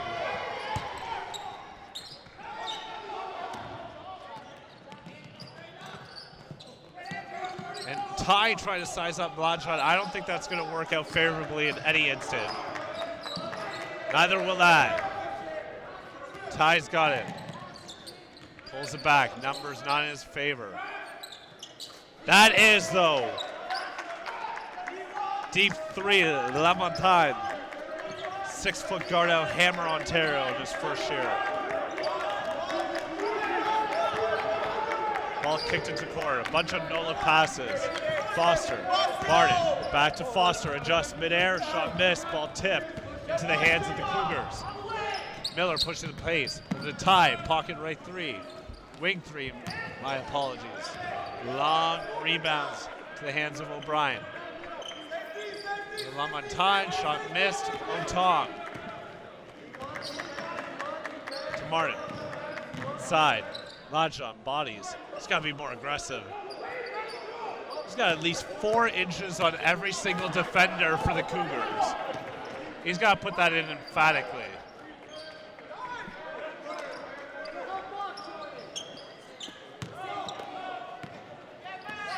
Foster's got it. 1 point lead so far for the Mountaineers. No foul on the play. It's a hustle on the other end. You can already see the body language. Aaron Brown screaming for a block on that play. He's not going to get it.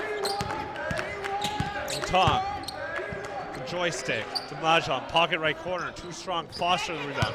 Foster up and under, and that's in. And one, Matt Foster. Foster will head to the line for one. Coming into the contest, started all 10 games for this team, averaging just under 11 points per game, shoots 59% from the free throw line, 38% from the field. Averages 3.2 rebounds a game as well.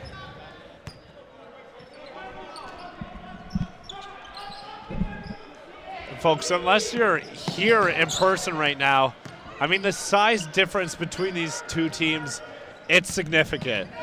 Case up and in! Aaron Case with the scoop, the adjustment, and the layup, and he'll head back to the line for an N1 opportunity right after Matt Foster does. So a mini 5-0 run by the Mountaineers.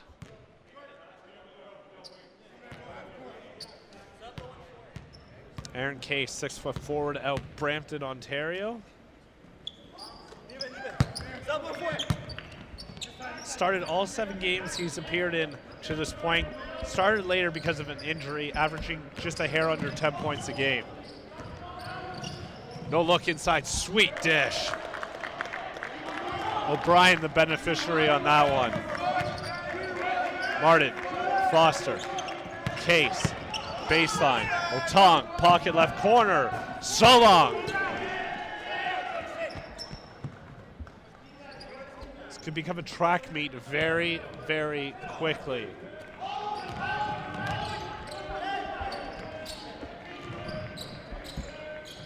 Pocket left corner trying to respond. Case got it. Numbers the other way. Martin stops on a dime. Sizing up as Manny Miller tried to find Mlajon. It's going to be ball for the Cougars. First substitution of the game. Kevin Clark, 6'3" forward out. Toronto coming in. Jimmy Ty checks out.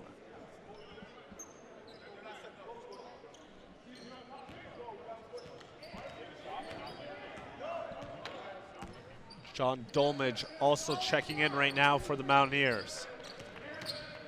High zone played right now by the Mountaineers, and woo, La Montagne with the basket. He's got a deep three. Ricky Morrison in the game as well. 13-8. Morrison with the offensive rebound. Nice little sidestep. We get a foul on Otong. So Kevin Clark, strong rebound. Otong, a little sneaky reach in. The body language right now, the Mountaineers don't look like they're taking this game completely seriously at this point. They're playing with house money, it feels like, here early on. Yes, they're bigger, they're faster, they're stronger. That is a dangerous situation to put yourself in if you think like that mentally throughout a game. That mentality is where upsets occur. Right now, a 5-point lead. But we've seen it's been a little, not reckless offensively, but a little more free-flowing, to say the least. Now the Mountaineers coming into this game actually played in a tournament at George Brown over the holidays. They went 1-1 in that tournament, losing in the semifinals to the host George Brown, who are in the top 10 in the country. And talking to Brian Jonker about what adjustments they made over the break, well, he said it's about repetition, repetition, repetition. Not a broken record. He said that 3 times to me. I can confirm that. And starting the youngest squad in the league, well, that's what happens. There's a lot of growing pains, but there's also a lot of benefits you can see. As we mentioned, Emmanuel Otong, the team's leading scorer averaging just under 25 points per game, shooting 41% from the field and 34% from the land beyond, while averaging 9.5 points per game. Now, if you weren't paying attention during the female game or you didn't tune in, well, you'll see that a lot of the Mountaineers playoffs, a lot of the Mountaineers players, a lot of the players from Mohawk, well, they're wearing shirts that say, "My Mind Matters," and that is part of a initiative set out right now as part of Mental Health Month here across the world. We see there's the Bell Let's Talk campaign. Well, Mohawk is getting themselves involved in that. And for the Sioux, well, that 7.5-hour drive, probably not as comfortable as you'd like to be when you're sporting an 0-10 record. Like the ladies, they are looking for their first win of the 2018-19 campaign.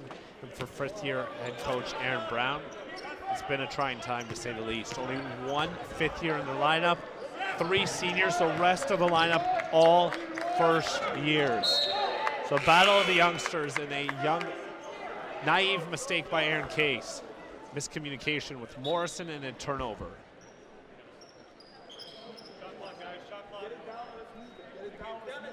So 5-point lead here early on.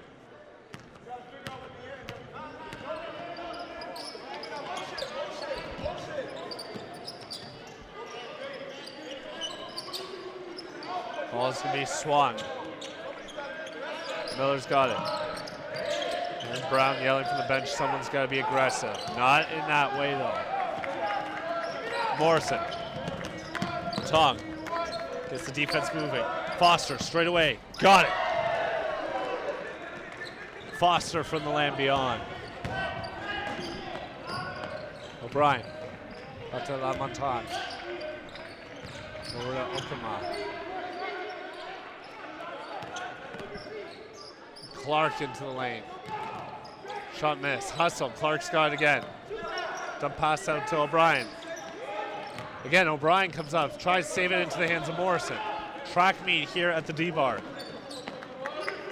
No look. Foster. Too strong. Clark's got it. Lamontagne.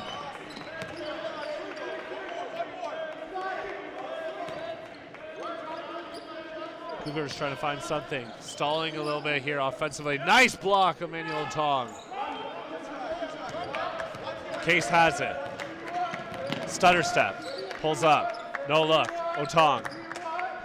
Looked away. Right into the hands of Aaron Case. Clark ends up with it off the steal. It's actually Okama. My apologies. Deep 3 on the right wing. Nothing but net. Miller from the land beyond. 6-foot guard out of Toronto, first-year product. Case, Morrison, Foster, around the world. Shot missed though, O'Brien strong rebound. Miller, first Case. Had him a little star set, black headband. Nice little adjustment, ooh, almost got it. Case into the lane, tripped from behind. Had the inside position of Stephen Miller. And the Mountaineers will get the ball underneath the net. Bonus situation already. So we saw this happen in the ladies game where the Lady Mountaineers a little too aggressive early on. Gave plenty of time for the Cougars to head to the line. Key thing is they held themselves back defensively after that in terms of reaching in.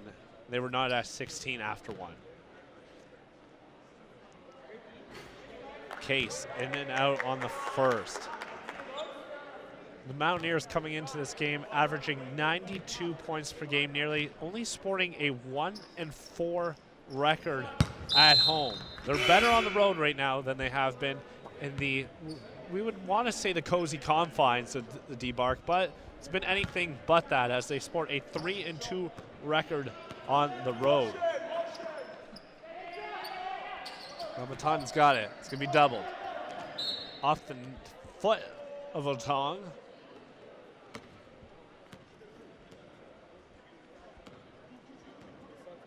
Going to retain possession. A quick substitution. O'Brien's going to check in.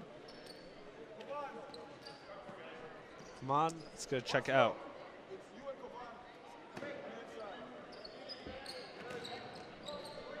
And for the Sioux, well, Mountaineers averaging nearly 90 points per game.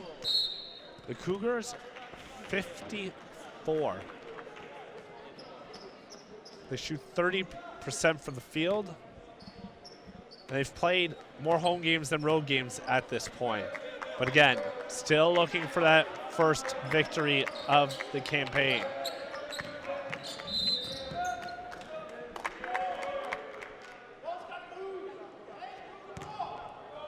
You can hear Brian Jonker there saying, they got to move. Ball's got to move. And it's something he said was a key in this game. He said the offense, he wanted more continuity going on. He wanted more consistency. He wanted a little more ball movement instead of a little too much ISO ball. O'Brien too strong. Otong. Pull up. He's going to skip it across the pond into the hands of Martin. He's going to drive baseline. Sidestep try to find Dolmage on the inside. A block on the play on La Montagne.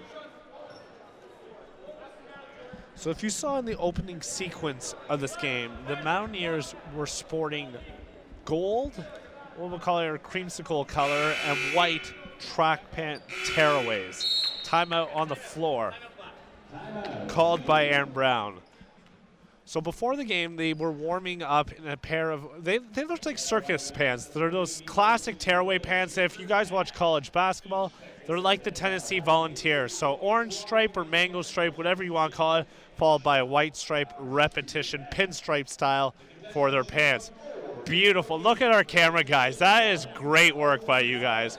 So the story behind that, I talked to Brian Jonker. I said, where do these things come from? I have to know the story behind that.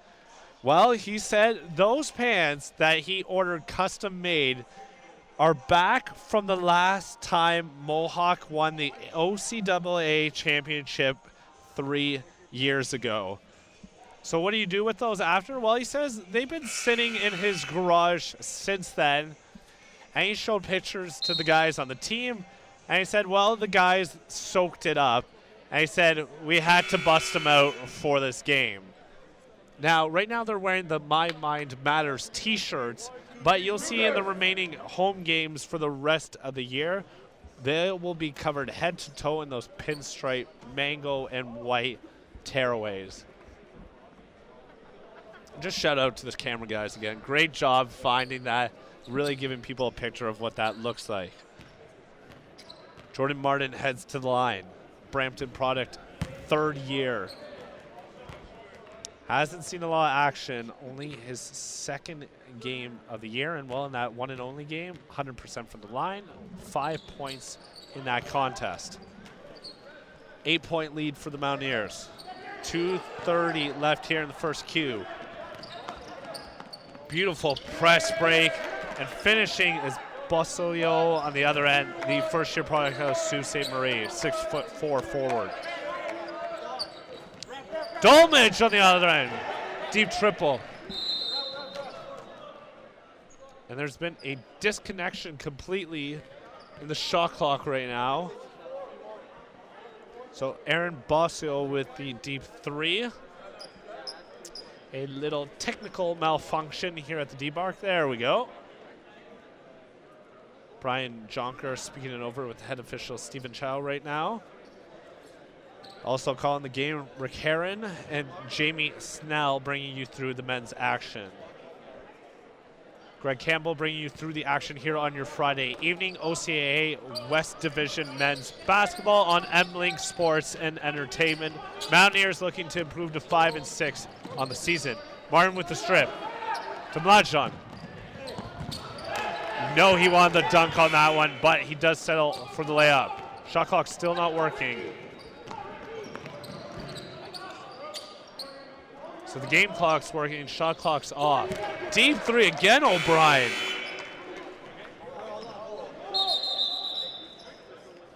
So the scores table calling for a second. Again, shot clock not resetting very well. So should the shot clock not reset, What we would have here is something you see that's very rare, which is by an official's count. It's one of those things as an official you never think is going to happen. Getting confirmation from the scores table, we are okay, crisis averted. So the Mountaineers, 11-point lead.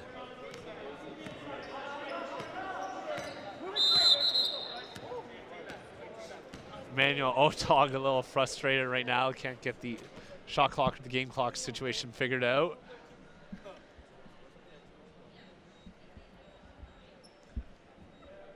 Jordan Martin, 5'10" guard, third year, making his second start of the season.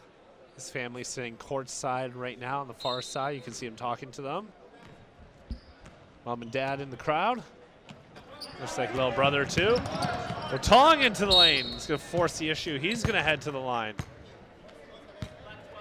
So the team's leading scorer by a comfortable margin, to say the least, averaging nearly 10 points per game more than everyone else, 24.7 to be exact. Shoots 41% from the line. From the field, 69% from the line. Also averages 9.5 rebounds a game and 3 assists, but also 3 turnovers.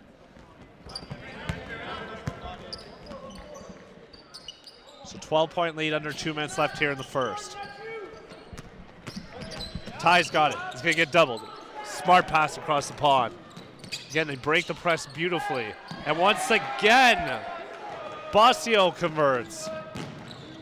Ladjon the other way. He's going to get fouled on the trail end by O'Brien, who's beside himself with the call. So that full court press not really working too well right now for the Mountaineers. Milos Ladjon heads to the line. 15 points per game.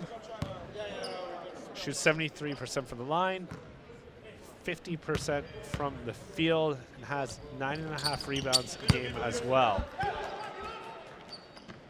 Kanjo Masuka is the team's leading rebounder at 9.8 rebounds a game, and third on the team in scoring at 14 points per game. He is not in this contest this evening.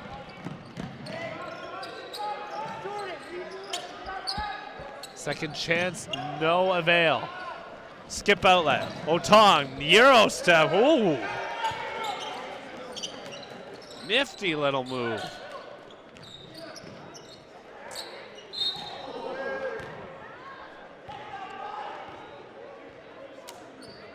Mountaineers having their way here early and often. A 13-point lead. It's 1:12 left in the first. Afonso is going to check out.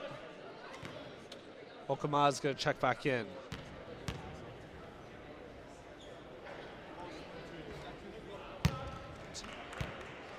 Emmanuel Otong. We talked about him playing like he has a joystick. We're seeing that here early on. Very loose in his play right now. Full court press by the Mountaineers. Playing basically a box and one full court press. Good convert. Kevin Clark fakes a pass, makes the basket.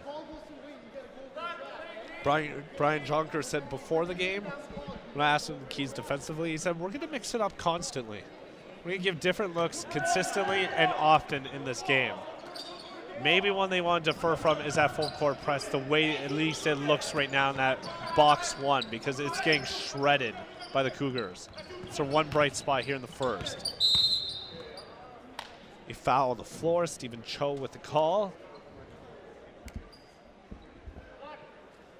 O'Brien is the one that's going to send Milos Ladjon back to the line.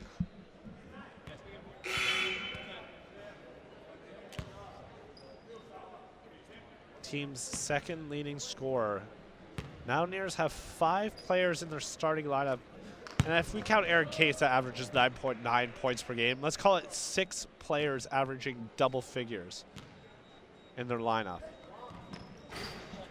You look at the flip side, 2 for the Cougars. And their total between the two of them is less of that of Emmanuel Otong, individual scoring.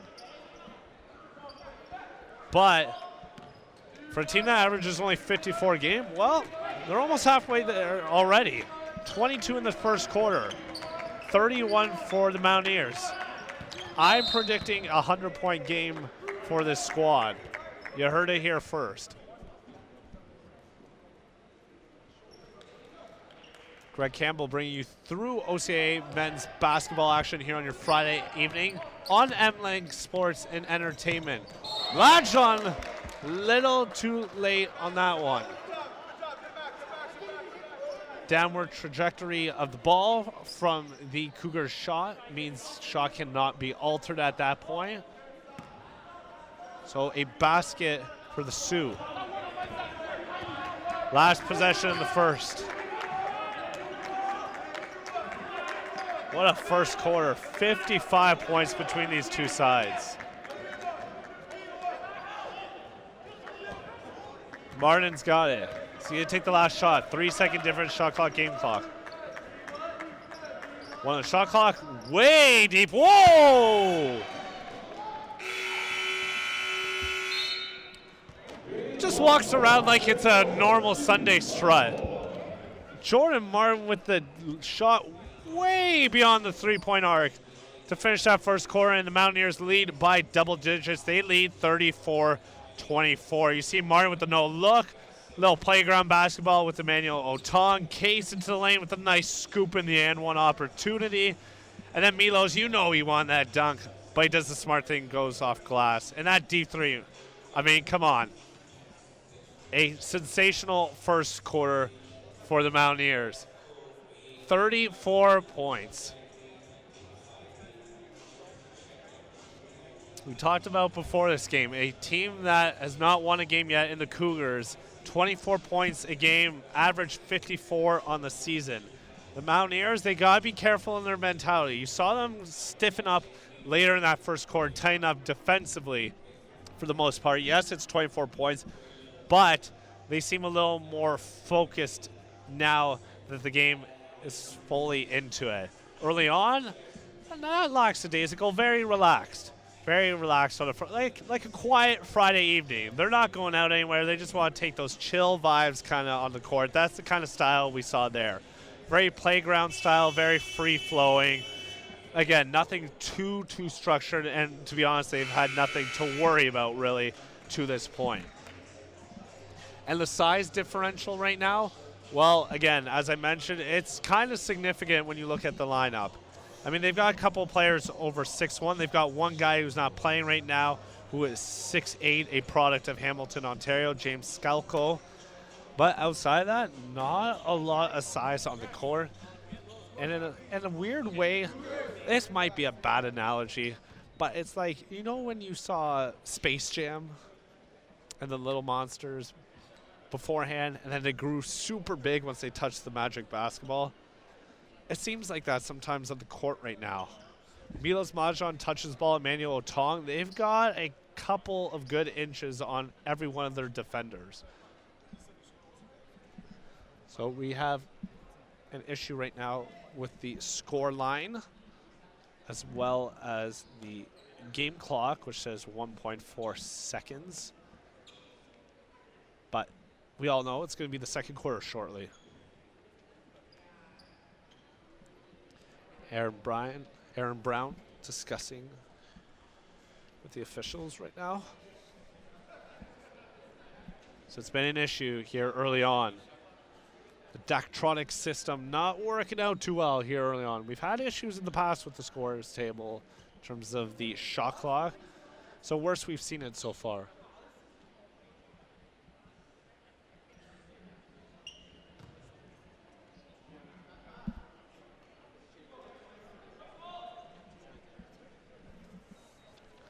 $132. Whoa, there we go.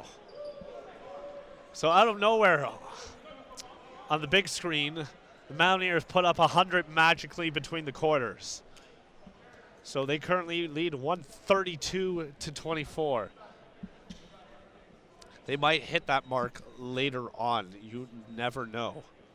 Now 120. Oh, that's a pain. I feel bad for their scores table. Guys, if you don't know what's happening right now, they have to manually press down the entire time. You know that song, 99 Bottles of Beer on the Wall? Well, we got 132 points on the board. It's 66-24, and it still hasn't been adjusted. What a kerfuffle. This is the most interesting scores table situation we've ever had. One of the players actually for the Sioux said, let's just start over. Start 0-0. Good idea. We'll start it over. It works that way. Oh. So it went from 134. They got it down to 33. And then immediately, as soon as they hit it one more time, went right back up. I can't make this up, folks. I'm not making this up. And this is as prolonged a natural timeout as you're ever going to see here in OCAA men's basketball action. So right now, we got a little timeout on the floor. And I mean, what else could you ask for? You got to have some fun on your Friday night. Oh, it happened again. These poor guys, they can't catch a break. Leave the score at that. Let's just start there. You look at that score, 133. Side note, that's going to be like an NBA score. I've seen the Warriors put up like 120 plus in their last 7 contests. Played the Nuggets the other night. They put up like, what was it, 154?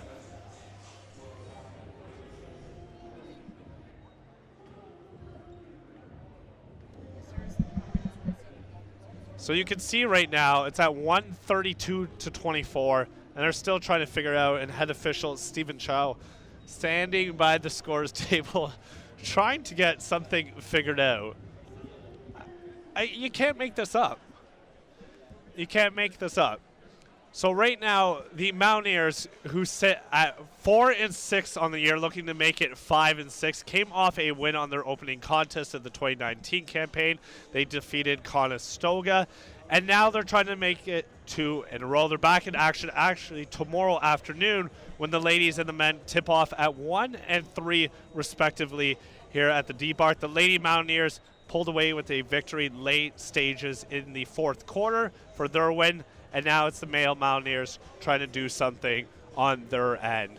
But seems like we're going to have a full quarter of break here before we actually get back into the action.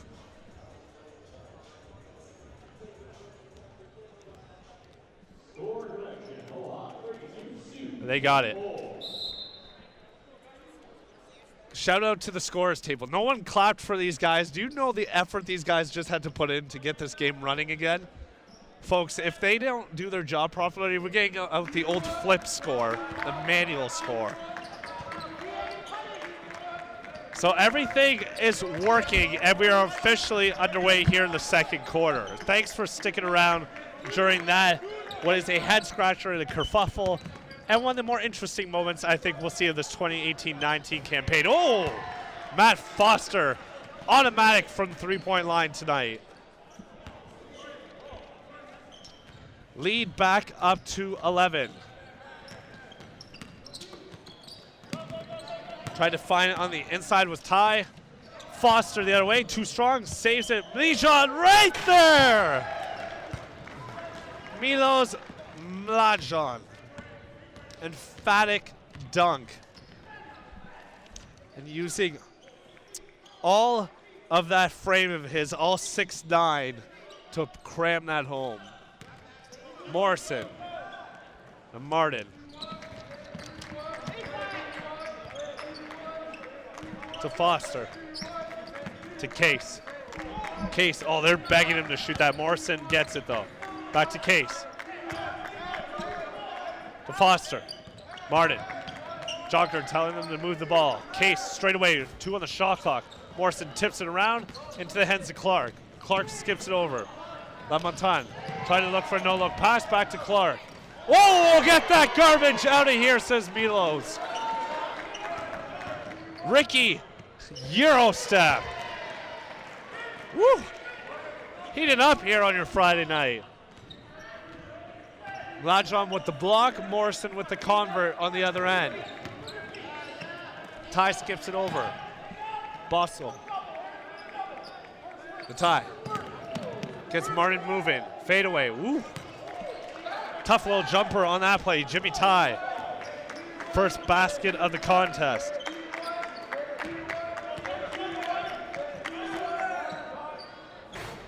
Shot missed by Foster. Second chance opportunity. Case into lane. Bounce pass inside.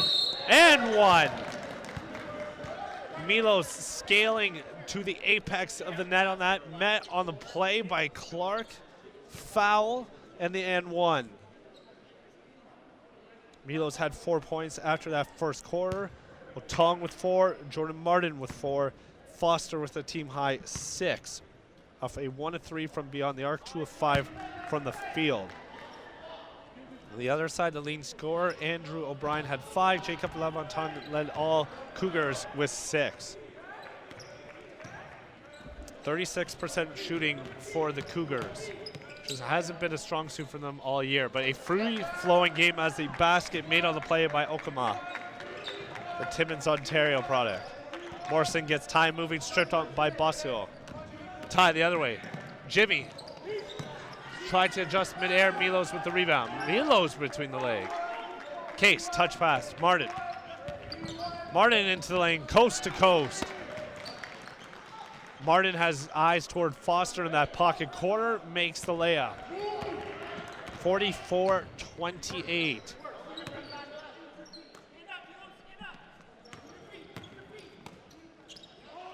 Ty's got it. On the back. Ty, way too deep into the hands of Clark, who's weighing underneath. Case got it. Skip to Martin.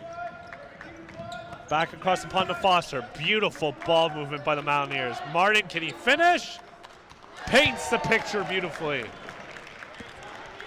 Around the world we go. Aaron Brown telling the scorers table wants a timeout on the next opportunity. Clark's got it. Picked up his dribble to Ty. Matched up with Martin. Takes the screen. Dribble into the lane off that right hand. Kicks it to the corner. A little too strong for Okama. And a turnover and a timeout on the floor. So the Mountaineers up 19 points. 47-28 with 6:15 left here in the first. The male Mountaineers averaging just over 90 points per game. They're already at 47, and well, big reason is why, because of that man right there, Milos Mlajon, the team's second leading scorer, averaging 15 points per game and 9.5 rebounds a game. But it's his size here early on that he literally has whatever he wants in the paint should they touch the ball on the inside. You see Brian Jonker with the hand motions right now. He's saying, what are you doing standing there? He wants ball movement from this team.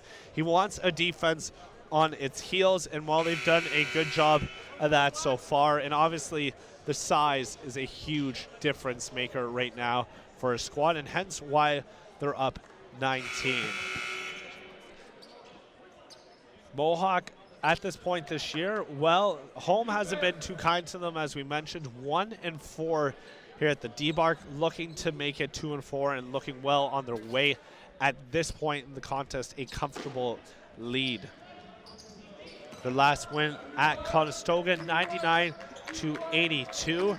If you want to look for the last time they won at home, it was actually against Conestoga as well, way back on November the 9th. Their most recent home contest, a 93-85 loss to Redeemer back on Tuesday, December the 4th, and that was before the exam season, which kicked off the break and the holidays. Otong with the floater, too much on that. Clark to Ty. Nice little bass pass to Bossio.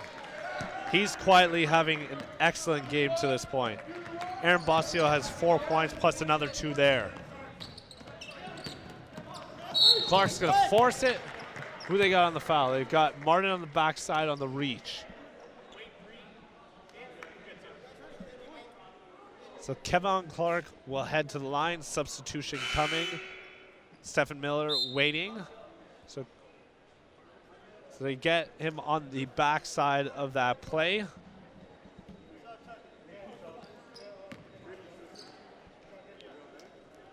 And Clark, not technically listed on the official OCA website in terms of scoring. So there's something. So no information. Nice little crowd jinx on the play by someone there. Affected the shot by Clark.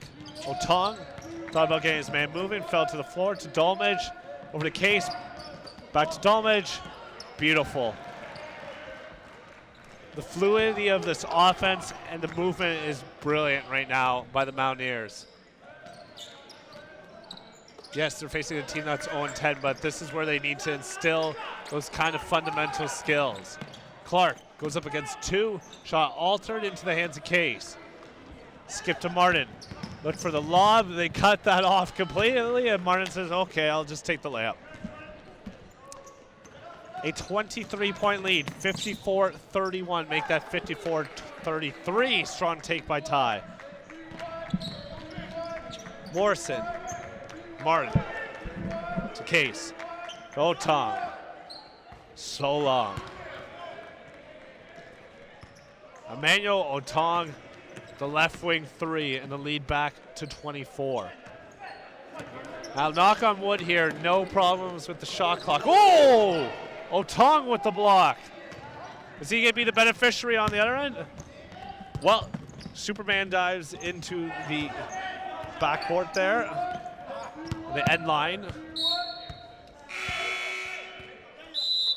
You can tell the Mountaineers are looking for that emphatic dunk or lob at this point.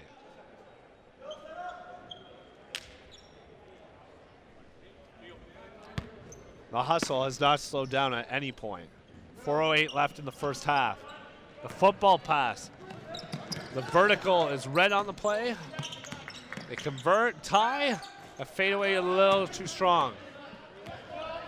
Case, 4-on-2. 4-on-3 make that. Morrison pulls up on the right wing. To Otong. Too strong, tipped by Case, and it's going to be Cougar possession. Substitution coming for the Cougars. Aaron Basio coming in. Basio has had a strong game to this point. Couple of nice jumpers. Ty's wide open on this play. I'm not sure why they can't find him. Get bailed out by the reach. Jimmy Ty was wide open on that.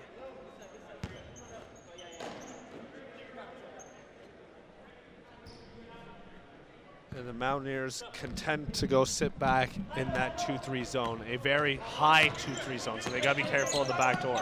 They're gonna hedge their bets right now. Ball moved around. Good job. Clark with the convert. Off the pass of his teammate in Okama.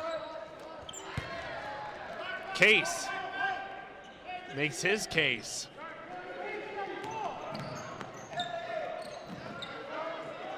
Dolmage and Foster with the double block there. Morrison in transition. Morrison scoop, partially blocked by Clark. Finds Otong. Touch pass in. Over to Morrison. There's another jumper. The Mohawk Mountaineers at 62 points. 3 minutes left here in the first half. A 27-point lead. Zone very, very high. They're looking for the double at some point. Ty, good job sneaking in behind the defense, makes it rain. Jimmy Ty, oh my. Sneakily smart. Seeing how aggressive that Mountaineers defense is makes him pay. Otong with the rebound. That length, Emmanuel Otong barely had to get off the floor to get that jumper.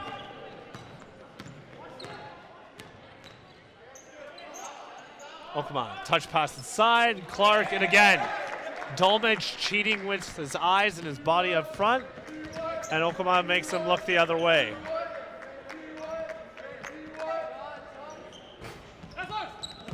Foster, big rebound. Tried to go in between the legs, back to Dolmage.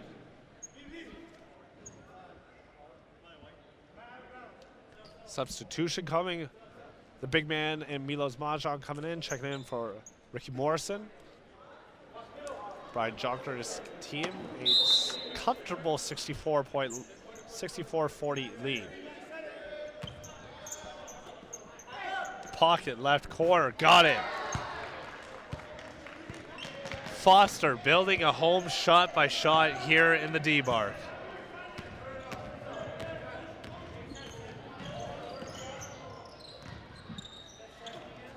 Foster almost blocked that one too.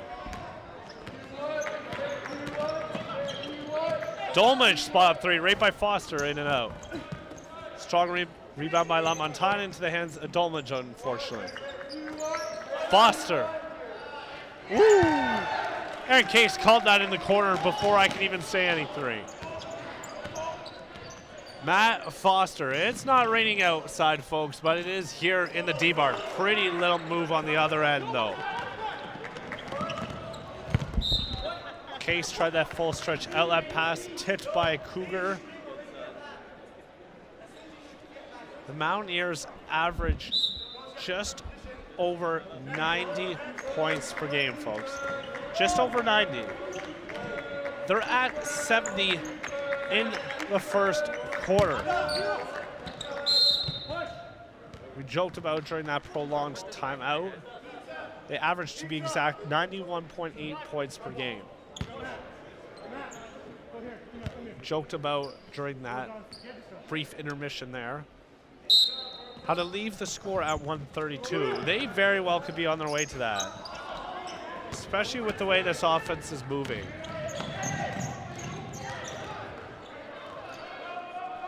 Just too strong, too much size on the play by Milos. Otong almost had the crowd on its feet.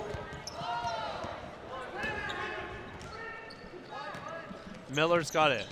Left wing three. Too strong. Milos has the rebound. 13-second difference, shot clock, game clock. No look to Otong. Pull-up jumper. Shot missed.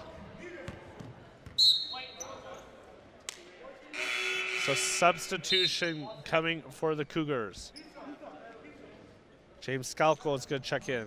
6'8", forward out of Hamilton, Ontario, as the big man in their lineup. Milos just body Scalco. Still wins that battle though. Case has it. Looks like over and back. We've got a 6-second difference, shot clock, game clock. Foster misses. Bossio rebound over to Okama. Miller. Okama. 3 on the shot clock. Trying to go no look inside. A foul before the end of the half. So a foul before the end of the half there on the play. The officials conferring on what is going on. So they're calling a foul right now. So James Scalco, who just checked into the game, gets called for the foul. So just going to put 0.5 seconds back on the clock. Theoretically, you really want to do something, they could hoist a full court prayer. They're just going to inbound this one though. So that's the end of one half here at the D-Bar. The Cougars down 28. Milos, his first dunk of the contest, his only dunk so far. You know he's looking for more. And Matt Foster has had one heck of a first half. Milos says, get that garbage out of here. And same with Emmanuel Otong. But after one half, the Mountaineers winning big on the scoreboard, 70-42. We'll be back with second half action here on MLink Sports and Entertainment.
Welcome back inside the D-Bark here on your Friday evening, and the highest first scoring half of the season for the Mountaineers in what seems like a pickup game of basketball here at the D-Bark. 70-42, the Mountaineers lead heading into the third quarter. Mohawk coming into this game 4-6 on the year. Meanwhile, for the Cougars, they were looking for the first victory of the 2018-19 campaign. We've had a little bit of everything in this game. We've had some high scoring, not as many dunks. We've had a lot of transition offense. And, well, we had about a 10-minute delay due to the score clock.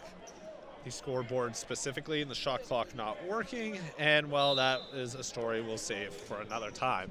But we're underway here at the D-Bark third quarter. Greg Campbell bringing you through OCAA men's basketball action here on your Friday evening. Martin gets the third quarter started off in style.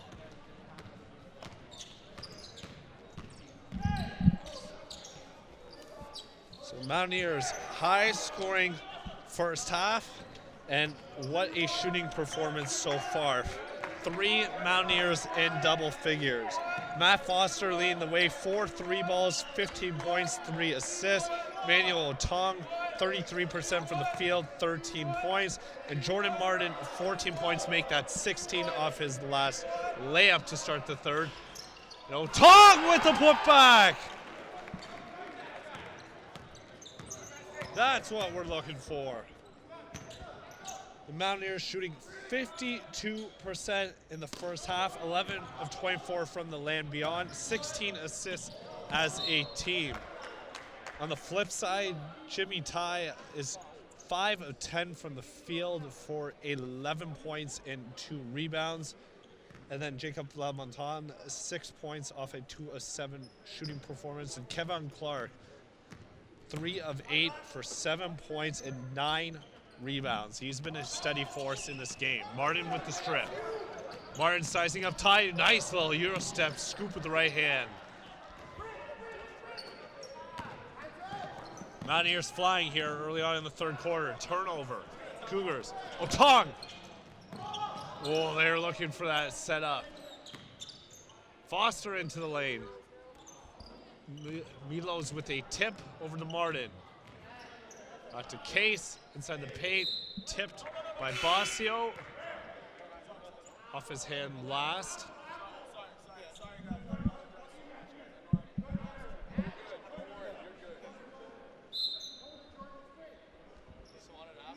Kevin Ho's gonna hand off the ball. Cho. Milos Mlajan will head to the line. Did I say Kevin Cho? It's Stephen Chow. My apologies. Looking at the wrong sheet here. A lot of stats, a lot of information after a high-scoring first half. Mountaineers averaging just under 92 points per game. They're already at 77. The Sioux, they're averaging just over 50 points per game, and they're almost there, and we're only at 8:20 in the third quarter, folks. See what the total ends up being. If you're a betting man, the over-under, well, you're way over right now. Milos loses the ball. Miller the other way. 2 on 3. Forces the issue through. Tried to slip it between Martin and Case. Off Case last. Kevin Chow's going to hand the ball off to Miller. They're going to find Bossio. A little too strong. Bossio, 3 of 4 from the field, 6 points in the first half. Otong, nice little adjustment. Every time Emmanuel Otong is going to the net, he's looking to posterize his next victim. Will he get that signature moment? That remains to be seen. Lamontagne with the deep 3. That's his third of the contest. He's good for 9 right now. Case to Foster. Inside. Ty off the turnover. Jimmy Ty, team high 11 after one half of play.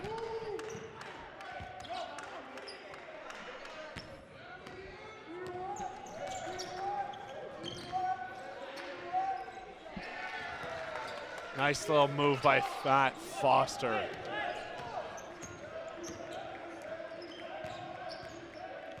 Foster, 4 3 balls in the first half. Andrew O'Brien by the scores table waiting to check in. Cross the pond, Martin gets his man moving. Stutter step into the lane with the left hand and in. Just having their will and their way right now. 39-point lead. Ty cuts into the deficit. Saw that in the first half. Jimmy Ty's second three-pointer of the contest. Couple long-looking shots. Milos, again, in the paint, the size, the difference.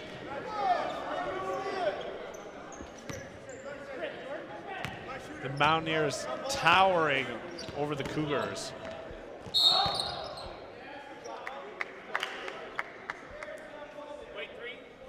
Ty's going to try to stop the bleeding. He's going to head to the line. O'Brien's going to check in. Couple of substitutions for the Mountaineers. Morrison's in. Dalmage is in.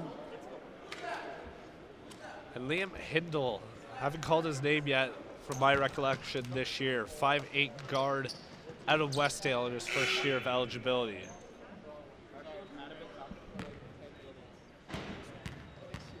Ty's teammates abandoned him on this one. In and out of the toilet bowl on that one.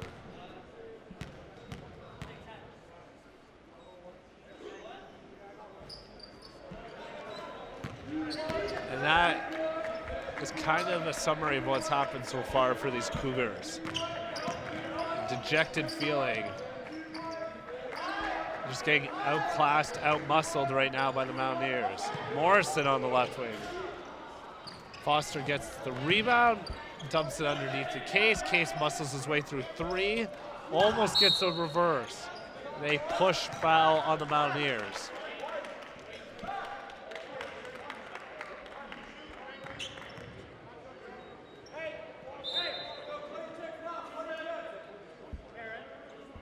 Mohawk looking to crack the 100-point barrier here in the third quarter.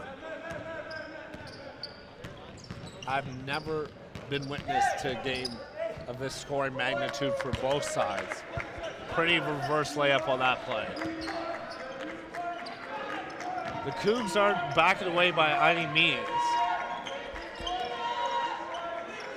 Hindle of the Case to drive baseline. To Morrison.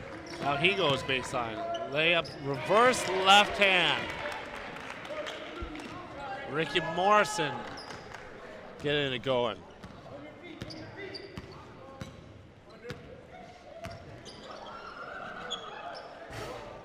Ty a little too strong. Oh no.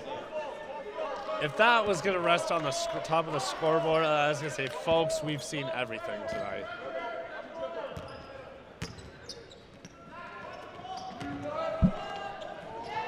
Foster, Morrison, Foster, Dalmage, Convert. Tic-tac-toe.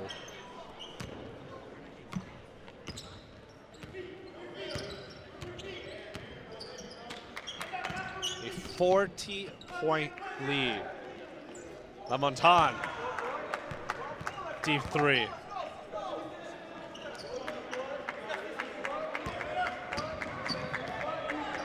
Hindle.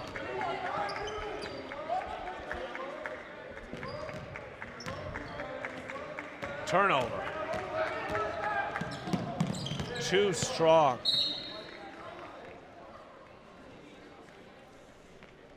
Lamontagne looking for Miller, streaking towards the basket.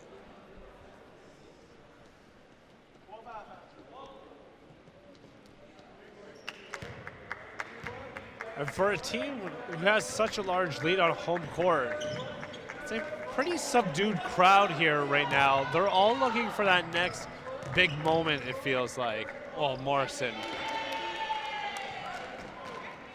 Nice little move. Fakes out the defender into the lane uncontested. Tie on the iron. Go! Foster says, get out of here, imposter. And Case is going to get called on the charge the other way.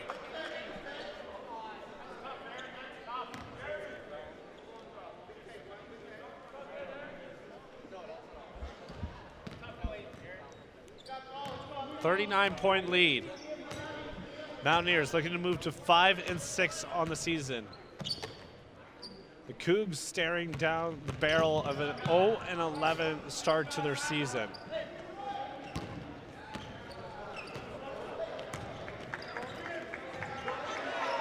Case, uncontested, defers to Morrison. Pocket left corner, too strong.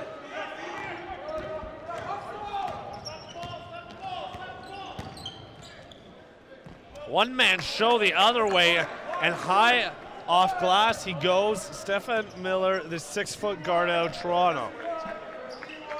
Kevon Clark's going to check back into the game.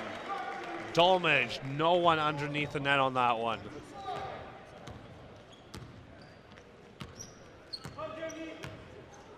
That's as quiet a crowd as I've ever heard here at the D-Bar. Good hustle trying to follow up his own miss was Miller. Morrison back to Foster, to Case. Morrison. Dolmage. Hindle straight away. Too strong. Case. To Hindle again. Morrison. Baseline. Reverse layup. And you're seeing it in the body language right now, the Cougs. No one contested him on that reverse layup. 3 Coug defenders. Woo! Oh my, Jimmy Ty. Pretty one-man effort on that play. Back to my point about body language. The body language right now, the Cougs, it just seems like a half-hearted practice right now. 3 players had an opportunity to contest that reverse layup. All 3 deferred and stood and watched.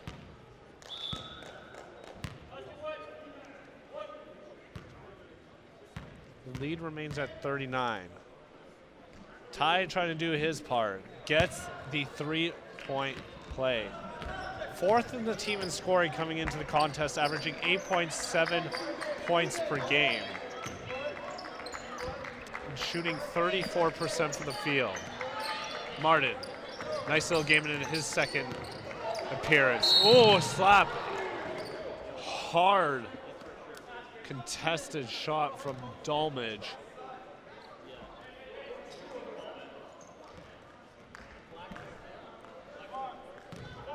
Kevon Clark going right up to the climax to meet John Dolmage.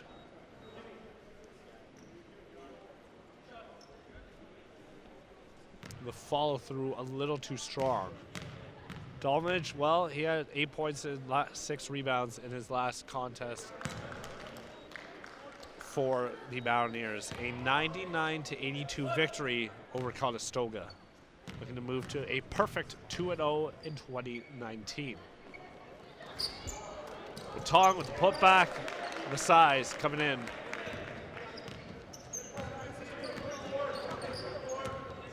Hindle matched up.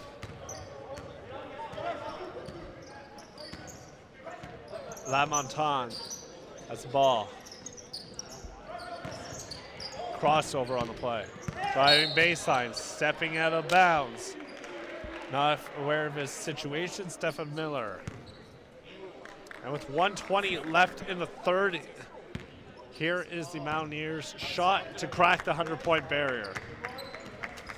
We joked about with the scoring system. Hindle is going to miss. As we were talking about how it was kind of a joke to leave the score up at 132-24 when they had the malfunction on the scores sheet. Otong's looking for that lob. But they very well could be on their way to that.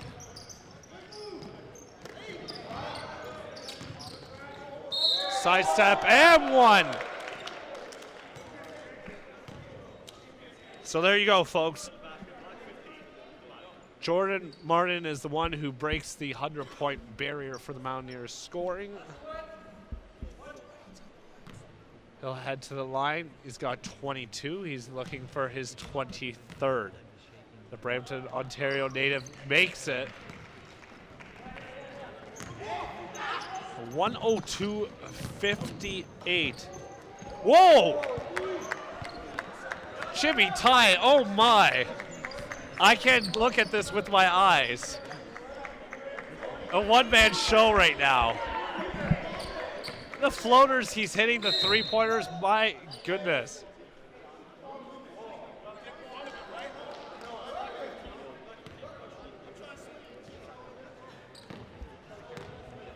This kid can ball.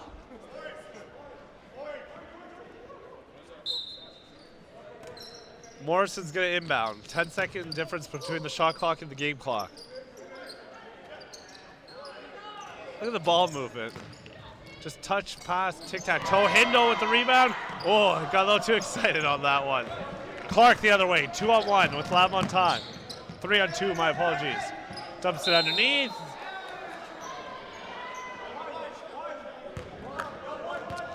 Skalki a little too excited on that one. Dragged that pivot foot when he caught the ball. With 6 seconds left, Mountaineers will get the last possession in the third. Martin's going to wait for Ty. Plays a game of bait. Match up with Ty. Too late. And that is the end of 3. 102-260, folks. Emling Sports and Entertainment bringing you through 3 quarters of action here at the D-Bark, and it is all Mountaineers. Mohawk 4-6 coming into this game at home. 4-6 on the year, and well, they've had their way from the start of this one. 102 points. I have yet to call a game as a broadcaster where I've seen 100 points at the university or collegiate level.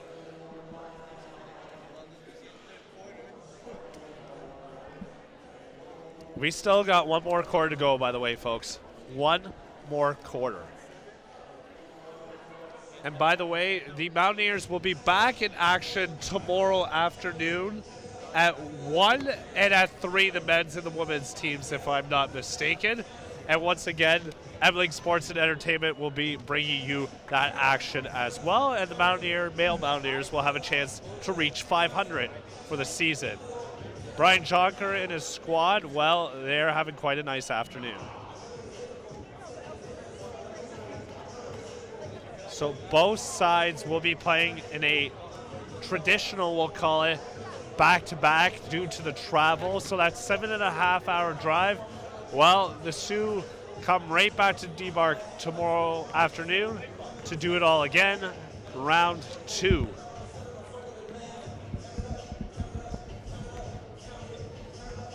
Here's the stat sheet, folks. 5 Mountaineers in double figures. Jordan Martin leads the way, 23 points. Hasn't missed a shot yet to this point, probably jinxed them. Not like they need it at this point anyways. 9 and 9 from the field and 3 rebounds, 6 assists. Second, Emmanuel Tung, 7 of 15 from the field, 5 rebounds. Sitting at third in the scoring, Matt Foster, 17 points off 4 three-pointers. Milos Mlajan, 12 points. Ricky Morrison with 10. They're shooting 62% in that third quarter, 55% for the game. And well, Jimmy Ty and Jacob Lamontagne have combined for 31 of the Sioux's 60 points in this contest. Ty, 7 of 15 from the field for a game team high 17 points. Lamontagne, 5 of 11 from the field, including 66%, 4 of 6 from the land beyond for 14 points. They are shooting 42%. When you shoot 42% from the field, that is one heck of a game, as Dolmage is going to get called on the block. If you're shooting 42% from the field, that is normally a very good day for your team. But we mentioned the size difference, and well, it shows up on the rebounding totals, to say the least. The Mountaineers, 44 rebounds to 16 for the Sioux. They also have 15 rebounds the home side. And the turnover margin, well, both sides have had their fair share of sloppiness. 14 turnovers by the visitors and 10 for the home side. Clark is back at the line.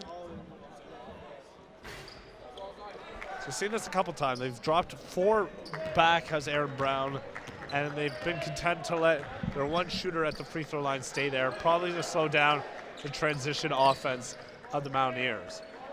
Case to Hindle, left wing 3, too strong. Morrison. Hindle waiting for his moment. Back to Case. Is it there? Too strong. I'm sure we'll see a basket at one point. Lamontagne. Nice adjustment midair. Too strong though. Milo's back in the game. Case stretch outlet to Morrison.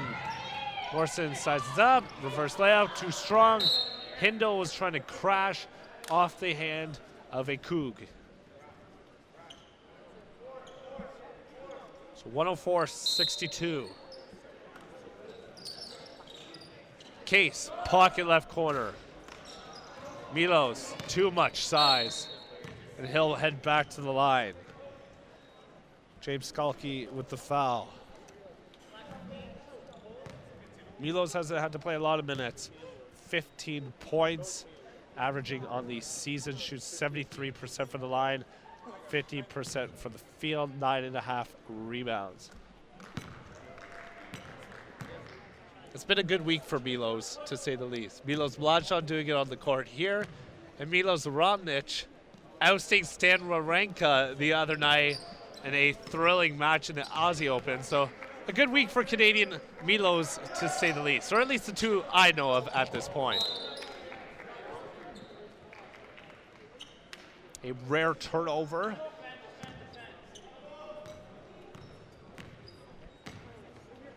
So Miller's going to bring it up court. Got the wristband on that left hand as well as the black headband. Pocket left corner 3. Short. Case. The sidestepper. Almost fell, gives it to Milos. To the lane, adjusts, probably unnecessarily. Case gets the rebound. Finds Dolmage. Too strong.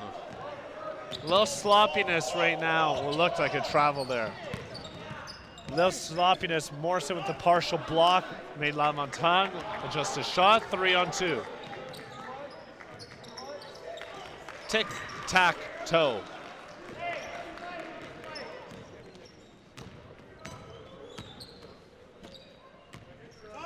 Ty matched up with Case.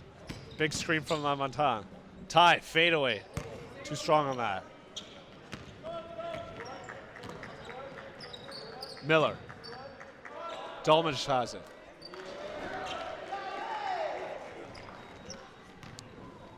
John Dolmage, now in double figures. 10 points. First 3 of the night. He is 4 of 8 from the field.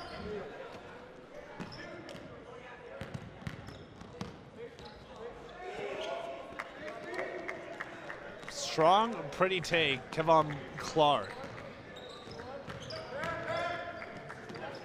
Hindle. Starts up into the lane. Dolmage.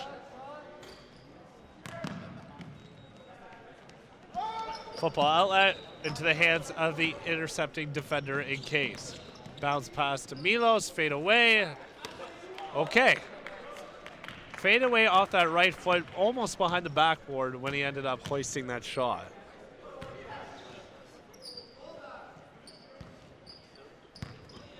Skalki. Bodies Milos. Had positioning too strong.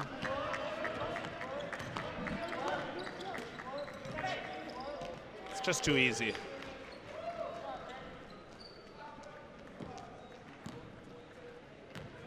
Emmanuel Tong's going to check back into the game, weighing by the scores table, as is Jordan Martin. The two have combined for 43 points to this point in the contest, coming into the third. Ricky.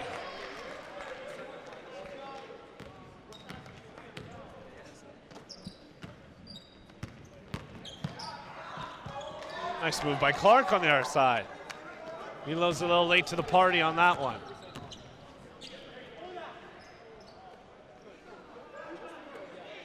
Is it the moment? There it is! Liam Hindle, the basket from the land beyond, and that gets a roar from the crowd. Jimmy Tide trying to respond on the other end. Milos with the rebound behind the back. Case thought Dolmage was cutting to the net on that one. He thought he was taking a high screen for Morrison for the backdoor cut.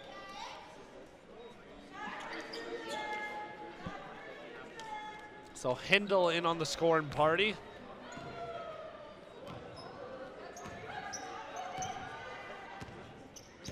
Clark to the lane. Just Sam one. Kayvon Clark, strong take. And this man has not backed down at any moment in this game. He is willing to take it to the basket. He's rewarded.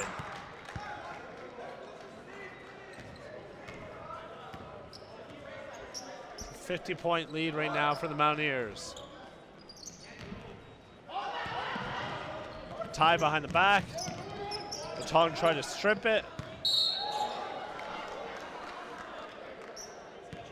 Rowan Rio Alfonso unaware.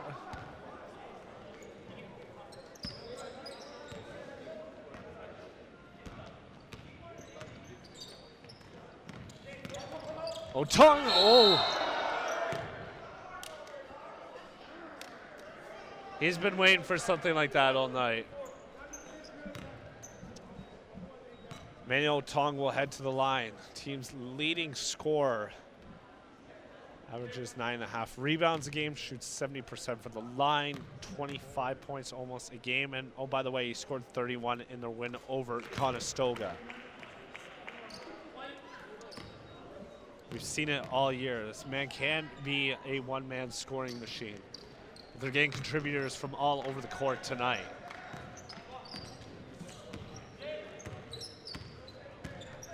And if I'm not mistaken, there are only now 2 players for the Mountaineers that are not on the score sheet in terms of points. Oh, a little Euro step, Emmanuel Otong. About to get fancy, folks. Put on your dance shoes.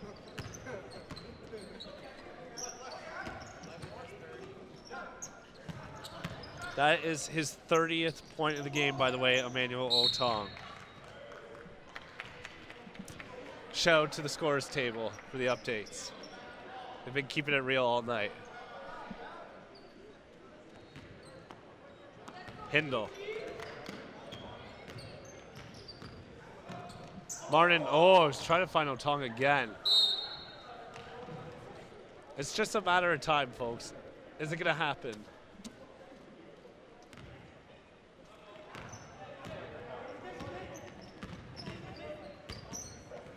Miller into the lane, dump off to Skalki. Otong's got it. Oh, he's waiting for the putback. Morrison, oh, it's too strong.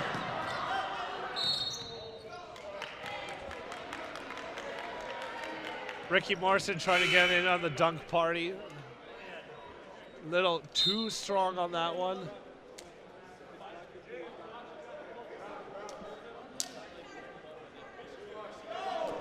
So that will be the 5th foul of the contest for James Scalco, the 6'8" Hamilton, Ontario product.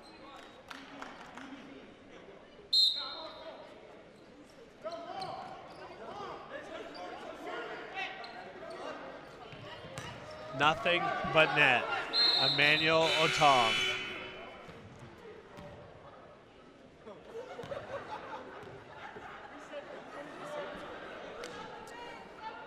For Aaron Brown and Brent Irwin, the coaches of the Cougars. Well, it's going to be a trying afternoon because they got to go back at it again in less than 24 hours' time. Oh, my goodness.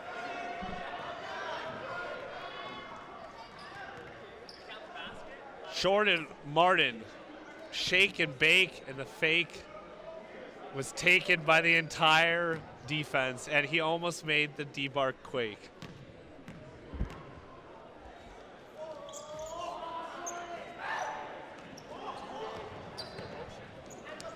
Ty, matched up with Dolmage.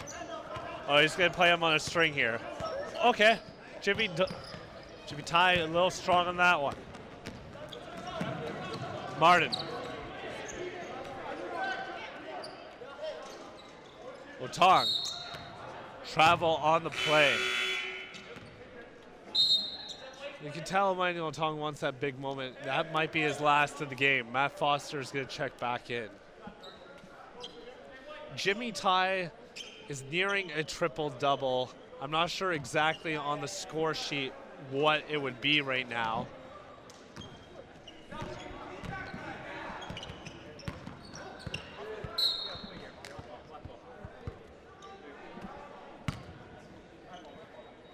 Mountaineers, big lead. 3:06 left in this Friday night contest. Okama is going to head back to the line for 2.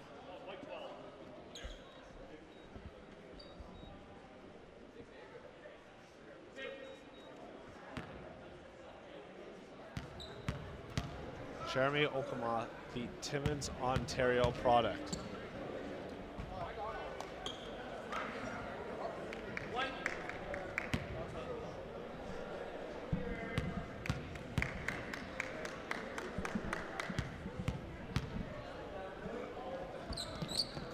Both. Offensive rebound, though, for the Cougs. Ty with Foster. Got him moving. Alfonso right by the scorer's table. The Mountaineers are going to get it.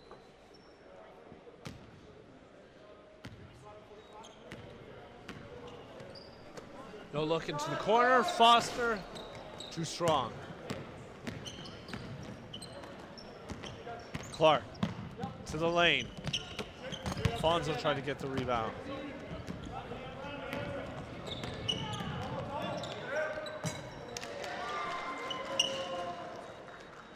Matt Foster having a game.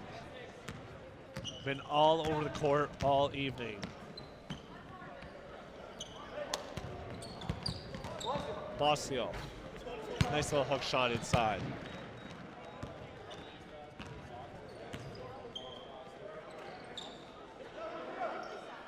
Case way back. Long rebound. Ty's got it. Ty over Case. Front end, Hindle with the rebound.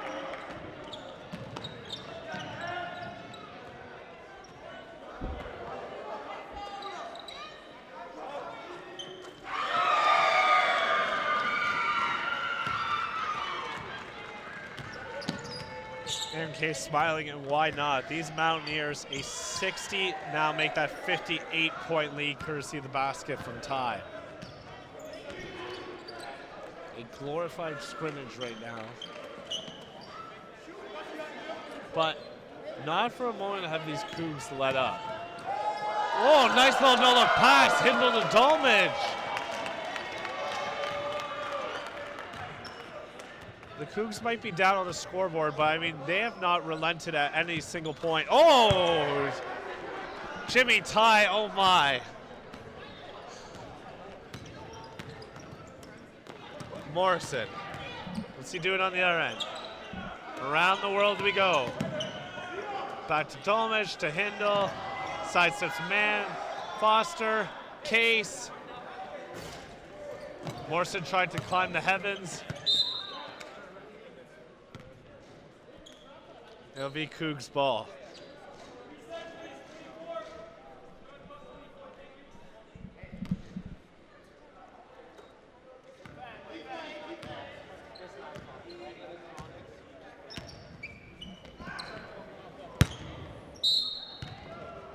So a couple more possessions here at the D-Bar.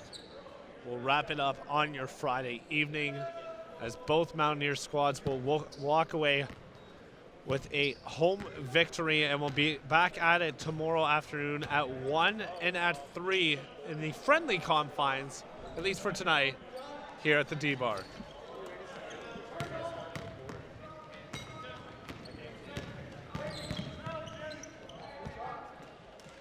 Nice little side step by Okama at the end.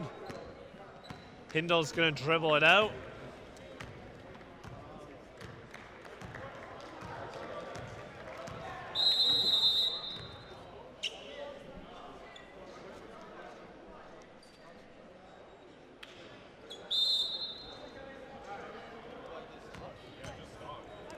And that is one of the weirdest ways you'll ever see the end of a game. The shot clock at the scorer's table was off, and while the referees just blew it dead and ended the game manually. So time runs out, and this one was never, ever in doubt, folks.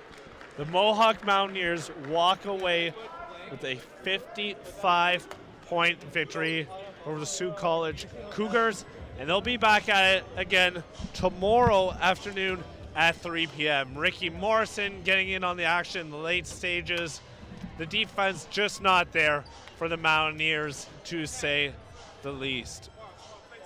So a fun and entertaining evening, to say the least. Emmanuel Ontong had a game high, I think it was 33 or 36 points at this point. Never found that exclamation point. But a fun and friendly contest, we'll say, to say the least. The Mountaineers walk away with a 55-point victory over the Cougs. They'll be back at it again tomorrow afternoon at 3. You can catch the women's action at 1 o'clock. For Greg Campbell and the rest of the crew, we'll see you in less than 24 hours' time here at the D-Bar on Ebling Sports and Entertainment.